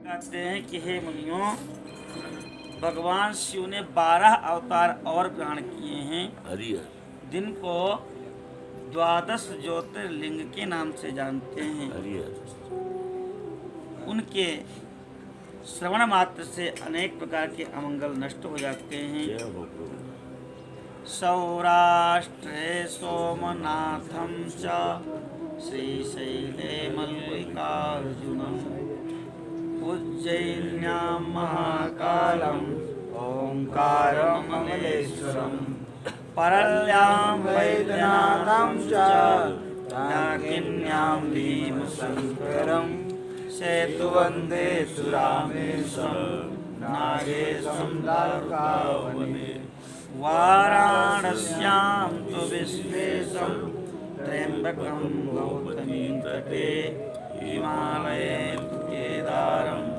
घुस्मेशं च शिवालये। ये 12 ज्योतिर्लिंग हैं। सौराष्ट्र में सोमनाथ, श्रीशैल पर मल्लिकार्जुन हरि और 7 पुरियों में जो श्रेष्ठ पुरी उज्जैनी, वहाँ पर भगवान महाकालेश्वर, हरि ओंकारेश्वर नर्मदा के तट पर, हरि अमलेश्वर हिमालय पर केदार, हरि डाकिनी में भीमशंकर, काशी में विश्वनाथ जी जय हो और गौतमी के तट पर त्र्यंबकेश्वर, चिता भूमि में भगवान वैद्यनाथ, हरि दारुकावन में नागेश्वरनाथ और सेतुबंध पर भगवान रामेश्वर, शिवालय में घुस्मेश्वर। ये शिव जी के दिव्य अवतार हैं, ज्योतिर्मय अवतार हैं। हरि इनका दर्शन करने से, स्पर्श करने से मनुष्य को सब प्रकार के सुख प्राप्त होते हैं, हरि आनंद की प्राप्ति होती है। हरि पहला अवतार भगवान सोमनाथ का है। हरि यह चंद्रमा के दुख का विनाश करने वाला है। हरि सोमनाथ शिव का पूजन करने से कुष्ठ, क्षय आदि रोग नाश हो जाते हैं। हरि यह सोमेश्वर नाम का भगवान शिव का अवतार सौराष्ट्र नामक पावन प्रदेश में लिंग रूप में स्थित है। हरि चंद्रमा ने इनकी पूजा की थी। हरि दक्ष ने 27 अपनी कन्याओं का विवाह चंद्रमा के साथ किया था। हरि तो 27 पत्नियां थी। नियम से, शास्त्र मर्यादा से सबके प्रति समान भाव रखना चाहिए, लेकिन चंद्रमा केवल और केवल रोहिणी को ही चाहते थे और जो 26 उनकी पत्नियां थी उनका तिरस्कार करते थे। हरि उन कन्याओं ने दुखी होकर के अपने पिता से इस बात की शिकायत किया, दक्ष से, कि पिताजी आपने इनके साथ हम सब का ब्याह किया है, लेकिन ये केवल और केवल रोहिणी को ही चाहते हैं। हरि दक्ष ने क्षय रोग का श्राप दिया इनको। हरि दुखी हुए, अंत में भगवान शिव की शरण में गए और वहीं पर सोमनाथ के नाम से सूर्य की स्थापना करके पूजन किया हरि और रोग से मुक्त हुए। जय हो चंद्रमा ने इनकी पूजा किया है। हरि कहते हैं वहाँ पर एक चंद्रकुंड भी है, हरि जिसपे स्नान करने मात्र से बुद्धिमान मनुष्य संपूर्ण रोगों से मुक्त हो जाते हैं। जय हो सोमेश्वर नाम का जो ज्योतिर्लिंग है, उसका दर्शन करने से मनुष्य पाप से छूट जाता है, उसे भोग और मोक्ष दोनों प्राप्त हो जाते हैं। हरि भगवान जी का दूसरा अवतार है मल्लिकार्जुन, जो श्रीशैल पर हैं वह भक्तों को अभीष्ट प्रदान करने वाले हैं। भगवान शिव अपने निवासभूत कैलाशगिरी से लिंग रूप में पधारे हैं और पुत्र प्राप्ति के लिए इनकी स्तुति की जाती है। ये दूसरा ज्योतिर्लिंग है। वह दर्शन और पूजन करने से महान सुख प्रदान करता है और मोक्ष भी प्रदान करता है, इसमें संदेह नहीं है। भगवान का तीसरा अवतार है महाकालेश्वर, जो उज्जैनी नगरी में विराजमान है, अपने भक्तों की रक्षा करने वाली है। एक बार की बात है, एक दूसरा नाम का राक्षस था जो रत्नमाला नगर में निवास करता था। वैदिक धर्म का विनाश करता था, विप्रद्रोही था और जो मिल जाए सब कुछ नष्ट कर देता था। वह राक्षस उज्जैनी में पहुंचा। वेद नाम के एक ब्राह्मण थे, उनके पुत्र शिव जी का ध्यान कर रहे थे। इसने जाके उनको खाना चाहा। उन्होंने हुंकार किया है, ये उनके ध्यान में थे। जो ही खाने चला शिव जी ने हुंकार किया और हुंकार करके उस असुर को भस्म कर दिया।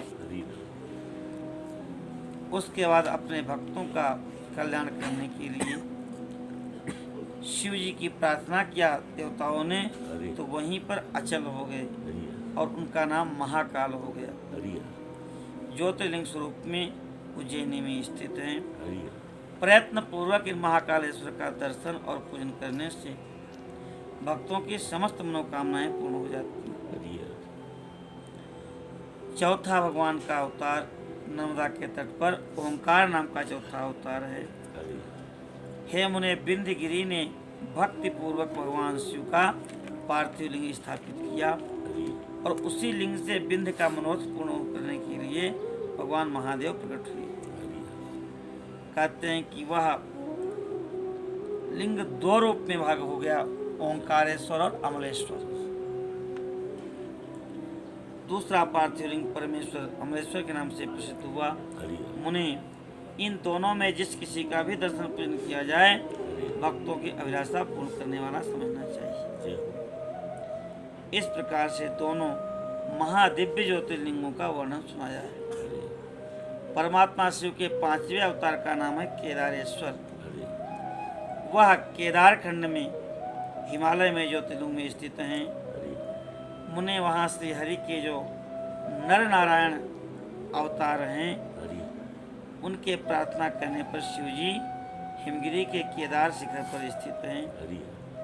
भगवान नर नारायण केदारनाथ की नित्य पूजा करते हैं। नर नारायण के इष्ट हैं भगवान केदारनाथ। भक्तों को अभीष्ट प्रदान करते हैं। सर्वेश्वर होते हुए शिव इस खंड के विशेष रूप से स्वामी हैं। वैसे तो सबके स्वामी हैं, लेकिन केदार खंड के भगवान शिव विशेष रूप से स्वामी हैं। वे दोनों उस केदारेश्वर लिंग की नित्य पूजा करते हैं।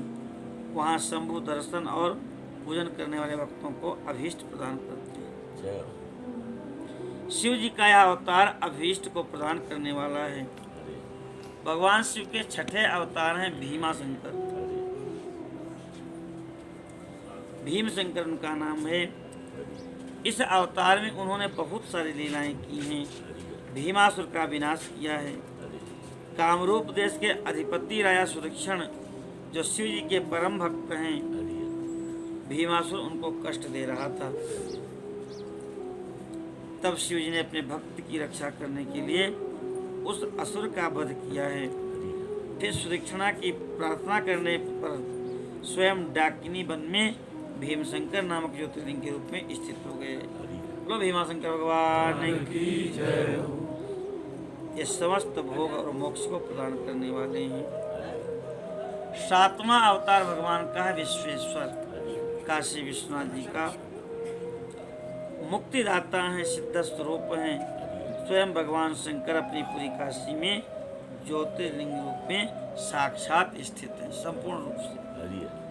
विष्णु आदि से भी देवता कैलाशपति शिव और भैरव नित्य उनकी पूजा करते हैं। विश्व के ही नाथ हैं। जो काशी विश्वनाथ के भक्त हैं और नित्य उनके नामों का जप करते रहते हैं, वह कर्मों से निर्लिप्त होकर के कैवल्य पद के भागी होते हैं। कैवल्य पद बड़ा कठिन है, कैवल्य मोक्ष, लेकिन शिव जी स्थूल शरीर, कारण शरीर, सूक्ष्म शरीर तीनों का नाश करके जीव के स्वरूप को प्रदान करते हैं। इसीलिए सब तो श्मशान है, लेकिन काशी महाश्मशान, वहाँ पर तीनों शरीरों का नाश हो जाता है। चंद्रशेखर शिव का यह त्र्यंबक नाम का 8वां अवतार है। वह गौतम ऋषि की प्रार्थना करने पर गौतमी नदी के तट पर प्रकट हुआ है। भगवान शिव की प्रेम पूर्वक पूजा करते हैं गौतम ऋषि, वहीं पर दर्शन देकर के स्थित हो गए। उन महेश्वर का दर्शन करने से, स्पर्श करने से सारी मनोकामनाएं पूर्ण हो जाती हैं। तो त्र्यंबकेश्वर महादेव की जय हो।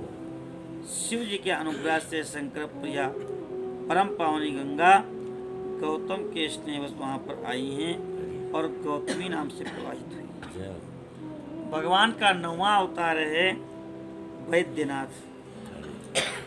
इस अवतार में भगवान ने अनेक लीलाएं की हैं और इसी अवतार में भगवान शंकर रावण के लिए आविर्भूत हुए थे। उस समय वह रावण उनको लेकर जाना चाहता था, लेकिन दिव्य चिता भूमि में शिव जी प्रतिष्ठित हो गए और वैद्यनाथेश्वर नाम से विख्यात हो गए। कहते हैं कि रावण ने सोचा था कि रोज रोज कौन जाए कैलाश पर पूजा करने, तो शिव जी को राजी कर दिया स्तुति करके कि आप लंका में ही चलिए, विराजमान हो जाइए। भगवान शिव ने कहा ठीक है, लेकिन बीच में कहीं हमको भूमि का स्पर्श नहीं कराना। अब कैलाश से चला लेकर के शिव जी को चिता भूमि, यहाँ पर वैद्यनाथ भगवान विराजमान हैं झारखंड में, वहाँ पहुँचे। सुंदर बगीचा था और वो वैद्यनाथ नाम का ग्वाल जो है गाय चरा रहा था। अचानक रावण को जो है तीव्र शरीर में मूत्र का वेग प्रकट कर दिया भगवान ने। अब रावण परेशान हुआ, देखा कोई नहीं है, वैद्यनाथ नाम का वही ग्वाला था। उससे कहा भैया इसको पकड़ लो, जमीन में नहीं रखना। ले तो लिया, अब इधर वो भारी होते जा रहे हैं, उधर रावण का जो है जो वेग है वो कम होने का नाम ही नहीं ले रहा है। अंत में चिल्लाने लगा भाई जल्दी आओ, नहीं तो हम नहीं संभाल पाएंगे। तो अंत में उसने जमीन पे स्थापित कर दिया। इस प्रकार से भगवान वहीं पर स्थापित हो गए। लो वैद्यनाथेश्वर भगवान की जय हो। अनेक उनकी लीलाएं हैं, भोग और मोक्ष के प्रदाता हैं।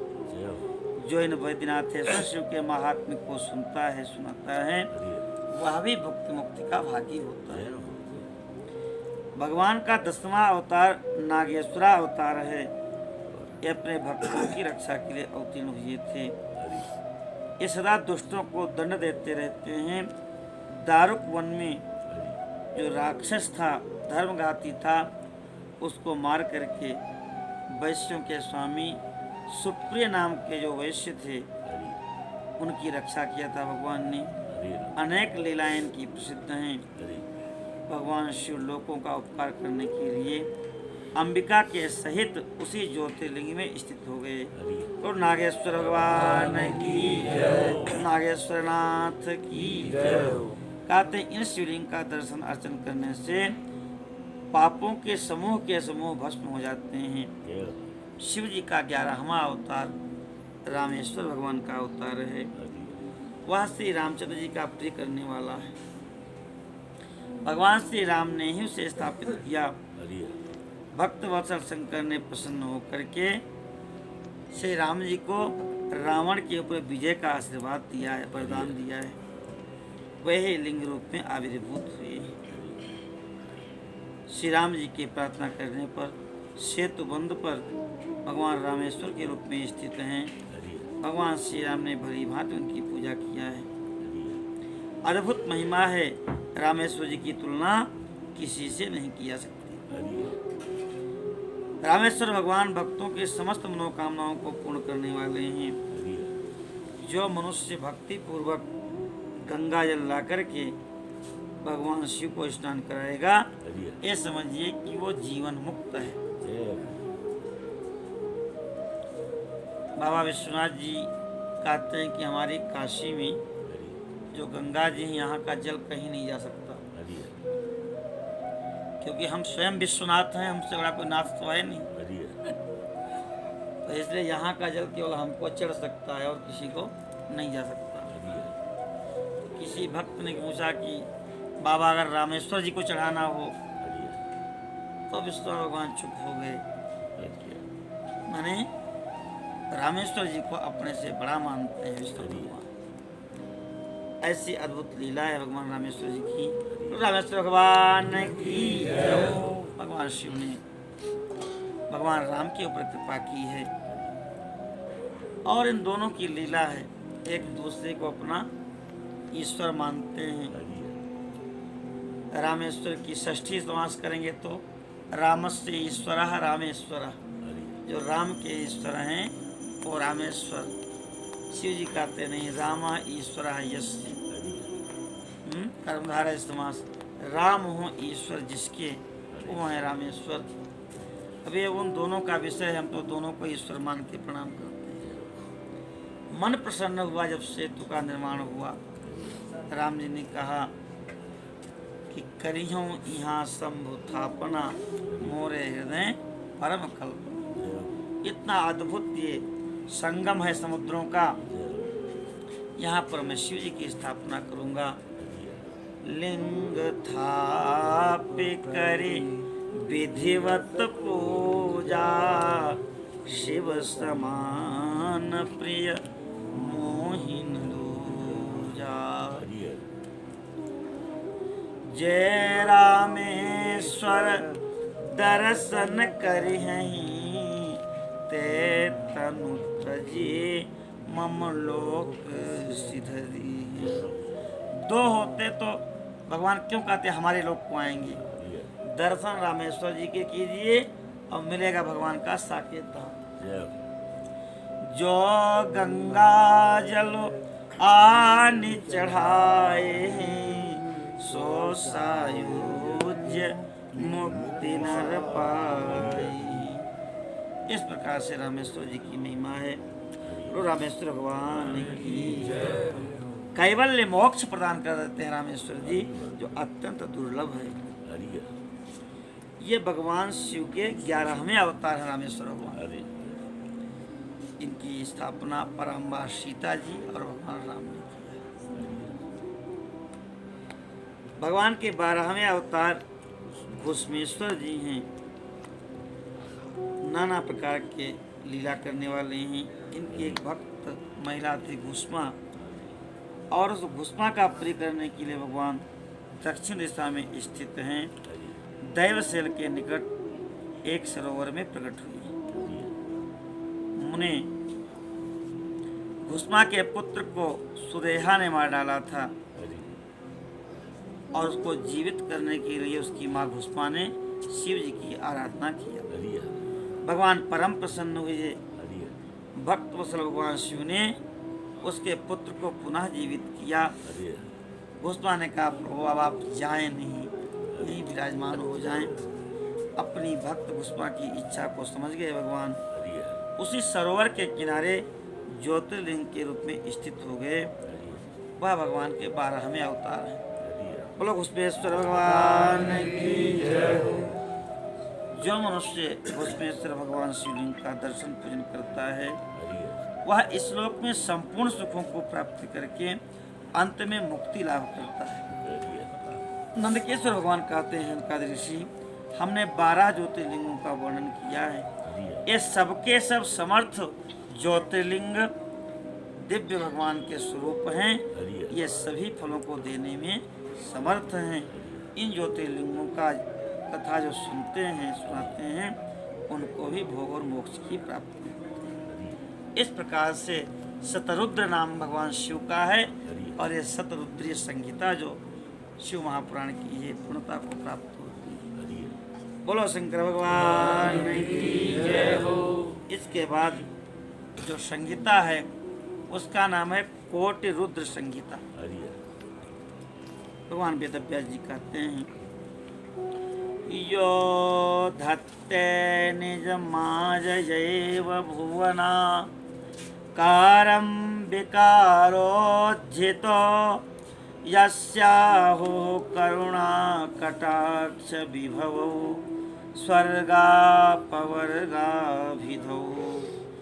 प्रत्यगबोध सुखाद्वयं हृदि सदा पश्यन्ति यं योगिनः तस्मै शैलसुताञ्चितार्धवपुषे सस्वन्नमस्तेजसे। भगवान का जो दिव्य ज्योतिर्मय स्वरूप है उस दिव्य ज्योतिर्मय स्वरूप को हम प्रणाम करते हैं। शैल सुतांचितार्ध वपुषे, जिनके उस ज्योतिर्मय स्वरूप में आधा शरीर तो शैल सुता पार्वती ने लिया है, ऐसे अर्धनारीश्वर दिव्य ज्योति स्वरूप भगवान शिव को हम प्रणाम करते हैं, जो वस्तुतः निर्विकार हैं लेकिन अपनी माया से विराट विश्व का आकार ग्रहण कर लेते हैं। ये संसार उन्हीं भगवान शिव का ही विराट स्वरूप है। स्वर्ग अपवर्ग जिनके कृपा कटाक्ष से प्राप्त हो जाते हैं, योगी जन अपने हृदय में निरंतर जिनका अनुभव करते हैं, ऐसे तेजों में भगवान शिव को हम बारंबार प्रणाम करते हैं। कृपा ललित वीक्षणम स्मृत मनोज्ञवक्त्राम्बुजम शशांक कलयोज्ज्वलम शमित घोरतापत्रयम करोतु किमपि सुरत परम सौख्य सचिद वपुः धराधर सुता भुजोत्पलयितं महो मंगलम। जिनकी कृपा दृष्टि अद्वितीय है, जिनका मुखारविंद सदैव मुस्कान से पूर्ण रहता है, चंद्रमा की दिव्य कला जिनके मस्तक पर विराजमान है, जो तीनों तापों को समन करने में समर्थ हैं, जिनका विग्रह सतचित आनंद स्वरूप है, जो गिरिराज नंदिनी के पार्वती के पास से आवेष्टित है। गिरिराज नंदिनी भक्ति ही है और कोई नहीं। नौ दुर्गा है, नवधा भक्ति है।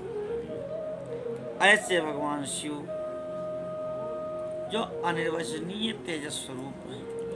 अनिर्वचनीय माने अवांग मनस गोचर है, वाणी मन और इंद्रियों के द्वारा जिनको न कहा जा सकता है, न समझा जा सकता है, न अनुभव किया जा सकता है, जो इन सब से परे हैं, ऐसे दिव्य तेजस स्वरूप भगवान शिव आप सबका मंगल करें, ऐसी प्रार्थना भगवान वेदव्यास जी करते हैं। शौनकादि ऋषि कहते हैं कि हे सूत जी, आपने भगवान शिव के अद्भुत चरित्र सुनाए, शिव जी का महात्म्य बताया है। हे परम ज्ञान निधि, हम शिव जी के उत्तम महात्म्य और शिवलिंग की महिमा जानना चाहते हैं। आप शिव के भक्तों में श्रेष्ठ हैं। आप जितनी भी कथा सुना रहे हैं, हमारे कान तृप्त नहीं हो रहे हैं। आप उन्हीं का वर्णन कीजिए, जो जो शुभलिंग भगवान शिव के हैं, जहाँ जहाँ विराजमान हैं, वो सब हम सुनना चाहते हैं। सूत जी ने कहा, है महर्षियों, संपूर्ण तीर्थ लिंगमय हैं। जितने भी तीर्थ हैं, वहाँ कोई न कोई भगवान शिव का स्वरूप विराजमान है। उन शिव के उस स्वरूप के प्रतिष्ठित होने से ही उन तीर्थों का तीर्थत्व है। कहाँ तक बताएं? शिवलिंगों की कोई गणना नहीं है। यो वै अनंतस्य गुणान अनंतान अनुक्रमश्यत सतोबाल बुद्धि। उनके अनंत नाम का, उनके अनंत स्वरूपों का न कोई गणना कर सकता है, न कोई वर्णन कर सकता है। जो भी दृश्य देखा जा रहा है, जिसका भी स्मरण किया जा रहा है, वह सब शिव का ही स्वरूप है। कोई वस्तु शिव से भिन्न नहीं है। भगवान शिव ने सभी के ऊपर अनुग्रह करने के लिए देवता और असुर मनुष्य सहित तीनों लोकों को अपने उस दिव्य तेजमय स्वरूप में ही स्थित कर रखा है। भगवान शिव महेश्वर तीर्थ तीर्थ में स्थलों में अनेक प्रकार के स्वरूप धारण करते हैं। जब जब भक्तों ने उनका स्मरण किया, भगवान वहां गए और वहीं स्थित हो गए। उन लिंगों की पूजा करके शिव भक्त अपनी सिद्धि को प्राप्त कर लेते हैं। भूमंडल में जितने भी लिंग हैं उनकी कोई गणना नहीं है, फिर भी प्रधान लिंगों का परिचय मैं देता हूँ, जिनका नाम सुनने मात्र से पापों का नाश हो जाता है। सौराष्ट्र में सोमनाथ, श्रीशैल पर मल्लिकार्जुन, उज्जैनी में महाकाल, ओंकार तीर्थ में अमलेश्वर, हिमालय के शिखर पर केदारनाथ, डाकिनी तीर्थ में भीमाशंकर, वाराणसी में विश्वनाथ और गोदावरी के तट पर त्र्यंबकेश्वर, चिताभूमि में बैद्यनाथ, दारुकावन में नागेश्वर, श्वेतवन में रामेश्वर, शिवालय में घुसमेश्वर भगवान, इनका स्मरण करें। कहते हैं प्रतिदिन प्रातः उठ करके जो इन 12 नामों का स्मरण करता है वह समस्त पापों से मुक्त हो जाता है और समस्त सिद्धियों के फल को प्राप्त कर लेता है। जो मनुष्य भगवान की इन दिव्य ज्योतिर्लिंगों का पाठ करते हैं उनके मनोरथ अवश्य पूर्ण होते हैं। जो निष्काम भाव से इन भगवान के ज्योतिर्लिंगों का स्मरण करते हैं उनको कभी भी माता के गर्भ में निवास नहीं करना पड़ता। इन सब के पूजन मात्र से इस लोक और परलोक में जीव का परम कल्याण होता है। इन 12 ज्योतिर्लिंगों का नैवेद्य प्रयत्न पूर्वक खाना चाहिए। तो ज्योतिर्लिंग हैं इनका नैवेद्य प्रयत्न पूर्वक स्वीकार करना चाहिए, जैसे भी मिले नैवेद्य को प्राप्त करके खाना चाहिए। इन ज्योतिर्लिंगों का नैवेद्य खाने से उसी समय तब तक के किए हुए सारे पाप जल करके भस्म हो जाते हैं। या ज्योतिर्लिंगों के दर्शन, उनके नाम स्मरण का फल बताया है नंदकेश्वर जी ने। मुनीश्वरों ध्यान दे करके सुनो।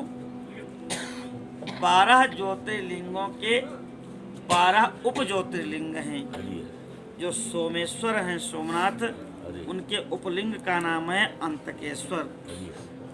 वह उपलिंग मही नदी और समुद्र के संगम पर स्थित है। मल्लिकार्जुन से प्रकट उपलिंग है, उसका नाम है रुद्रेश्वर। वह भृगु कक्ष में स्थित हैं और उपासकों को सुख देने वाले। महाकाल के संबंधी जो उपलिंग हैं उनका नाम है दुग्धेश्वर या दुग्धनाथ के नाम से भी उनका नाम है। बोलो दुग्धेश्वर महादेव की। ये नर्मदा के तट पर विराजमान हैं और समस्त पापों को निवारण करने वाले। ओंकारेश्वर जी के जो उपलिंग हैं उनका नाम है कर्दमेश्वर। बोलो कर्दमेश्वर भगवान की। एक कर्दमेश्वर भगवान बिंदु सरोवर के तट पर हैं और उपासकों को संपूर्ण मनोवांछित फल देने में समर्थ हैं। केदारेश्वर भगवान के उपलिंग हैं भूतेश्वर, जो जमुना के तट पर स्थित हैं। तो भूतेश्वर महादेव की। इनके भी उपासना का पूजा का महान फल है। भीमाशंकर जी के जो उपलिंग हैं उनका नाम है भीमेश्वर। वह भी संपूर्ण फलों को देने वाले हैं। नागेश्वर भगवान के जो उपलिंग हैं उनका भी नाम भूतेश्वर है। वह मल्लिका सरस्वती के तट पर स्थित हैं और दर्शन मात्र से पापों का नाश करते हैं। रामेश्वर जी के उपलिंग हैं गुप्तेश्वर, घुसमेश्वर से प्रकट हुए हैं। उनको व्याघ्रेश्वर भी कहा जाता है। बोलो व्याघ्रेश्वर महादेव की जय। इस प्रकार से 12 ज्योतिर्लिंग हैं और 12 ज्योतिर उपलिंग हैं। सूर्य जी कहते हैं मुनीश्वरों, गंगा के तट पर सुप्रसिद्ध मुक्तिदायिनी काशीपुरी है। जो भगवान शिव की निवास स्थली मानी जाती है, हरि उस पुरी को शिवलिंगमयी ही समझना चाहिए। हरि और इतना कहकर के सूत जी ने काशी के अविमुक्तेश्वर, कृत्यवासेश्वर, तिलभांडेश्वर, हरि दशाश्वमेध और आदि गंगा सागर आदि के संगमेश्वर, भूतेश्वर, नारीश्वर, बटुकेश्वर, पूरेश्वर, सिद्धनाथेश्वर, दूरेश्वर, श्रृंगेश्वर, वैद्यनाथ, जप्पेश्वर, गोपेश्वर, रंगेश्वर, वामेश्वर, नागेश्वर, कामेश्वर, विमलेश्वर, प्रयाग के ब्रह्मेश्वर, सोमेश्वर, ये प्रयाग में है, भारद्वाजेश्वर, शूलटंकेश्वर, माधवेश्वर और अयोध्या के नागेश्वरनाथ प्रसिद्ध ही हैं। इन शिवलिंगों का वर्णन करके अत्रीश्वर की कथा के प्रसंग में बताया कि अत्रि पत्नी अनुसुईया पर कृपा करके भगवान गंगा जी वहाँ पधारी और अनुसुईया जी ने गंगा जी के तट पर वहाँ निवास करने के लिए भगवान से प्रार्थना किया। उस सिद्धेश्वरनाथ शंकर भगवान की जब प्रार्थना किया, गंगा जी ने कहा कि हे अनुसुईया, यदि तुम 1 वर्ष तक की हुई शंकर जी की पूजा और पति सेवा का फल मुझे दे दो, तो मैं देवताओं का उपकार करने के लिए सदा यहाँ स्थित रहूँ। शंकर जी को बुलाया अनुसुईया माँ ने और गंगा जी को भी बुलाया। तो गंगा जी ने कहा मैं रहूँगी तो भला, लेकिन 1 वर्ष तक जो तुमने शिव जी की पूजा किया है उसका फल और 1 वर्ष का जो तुमने पति की सेवा किया उसका फल मुझे प्रदान करो, तो मैं स्थित रहूँगी। पतिव्रता का दर्शन करके मेरे मन को जैसी प्रसन्नता होती है वैसी दूसरे उपायों से नहीं होती। हे सत्य अनुसुईये, यह मैंने तुमको सत्य सत्य कहा है। आपके दर्शन करके मैं पापों से मुक्त हो गई, विशुद्ध हो गई। पतिव्रता नारी पार्वती के समान पवित्र होती है। ये तुम जगत का कल्याण करना चाहती हो तो मेरी हुई मांगी वस्तु मुझे प्रदान करो। सूत जी कहते हैं गंगा जी ने जब ये बात कही है तो अनुसुईया जी ने 1 वर्ष का जितना पुण्य था वह सारा पुण्य गंगा जी को प्रदान किया। अनुसुईया जी के पतिव्रत संबंधी उस महान कर्म को देखकर महादेव जी प्रसन्न हो गए और पार्थिव लिंग से तत्काल प्रकट होकर के साक्षात उनको दर्शन दिया। शिव जी कहने लगे, हे साध्वी अनुसुईया, तुम्हारा है कर्म देखकर हम बहुत प्रसन्न हैं। हे पतिव्रते, तुम वरदान मांग लो। उस समय महर्षि अत्रि और अनुसुईया पंचमुख भगवान शिव को देखकर के बड़े आश्चर्यचकित हुए। उन्होंने स्तुति किया है, पूजा किया है और शिव जी से कहा कि हे भोलेनाथ, हे देवेश्वर, यदि आप प्रसन्न हैं और जगदम्बा गंगा भी प्रसन्न हैं, आप इस तपोवन में निवास कीजिए और समस्त लोगों के लिए सुखदायक हो जाइए। तब गंगा और शिव दोनों ही प्रसन्न होकर के उस स्थान पर जहाँ वह ऋषिमुनि रहते थे प्रतिष्ठित हो गए और इसीलिए इन शिव जी का नाम है अत्रीश्वर। बोलो अत्रेश्वर महादेव भगवान की।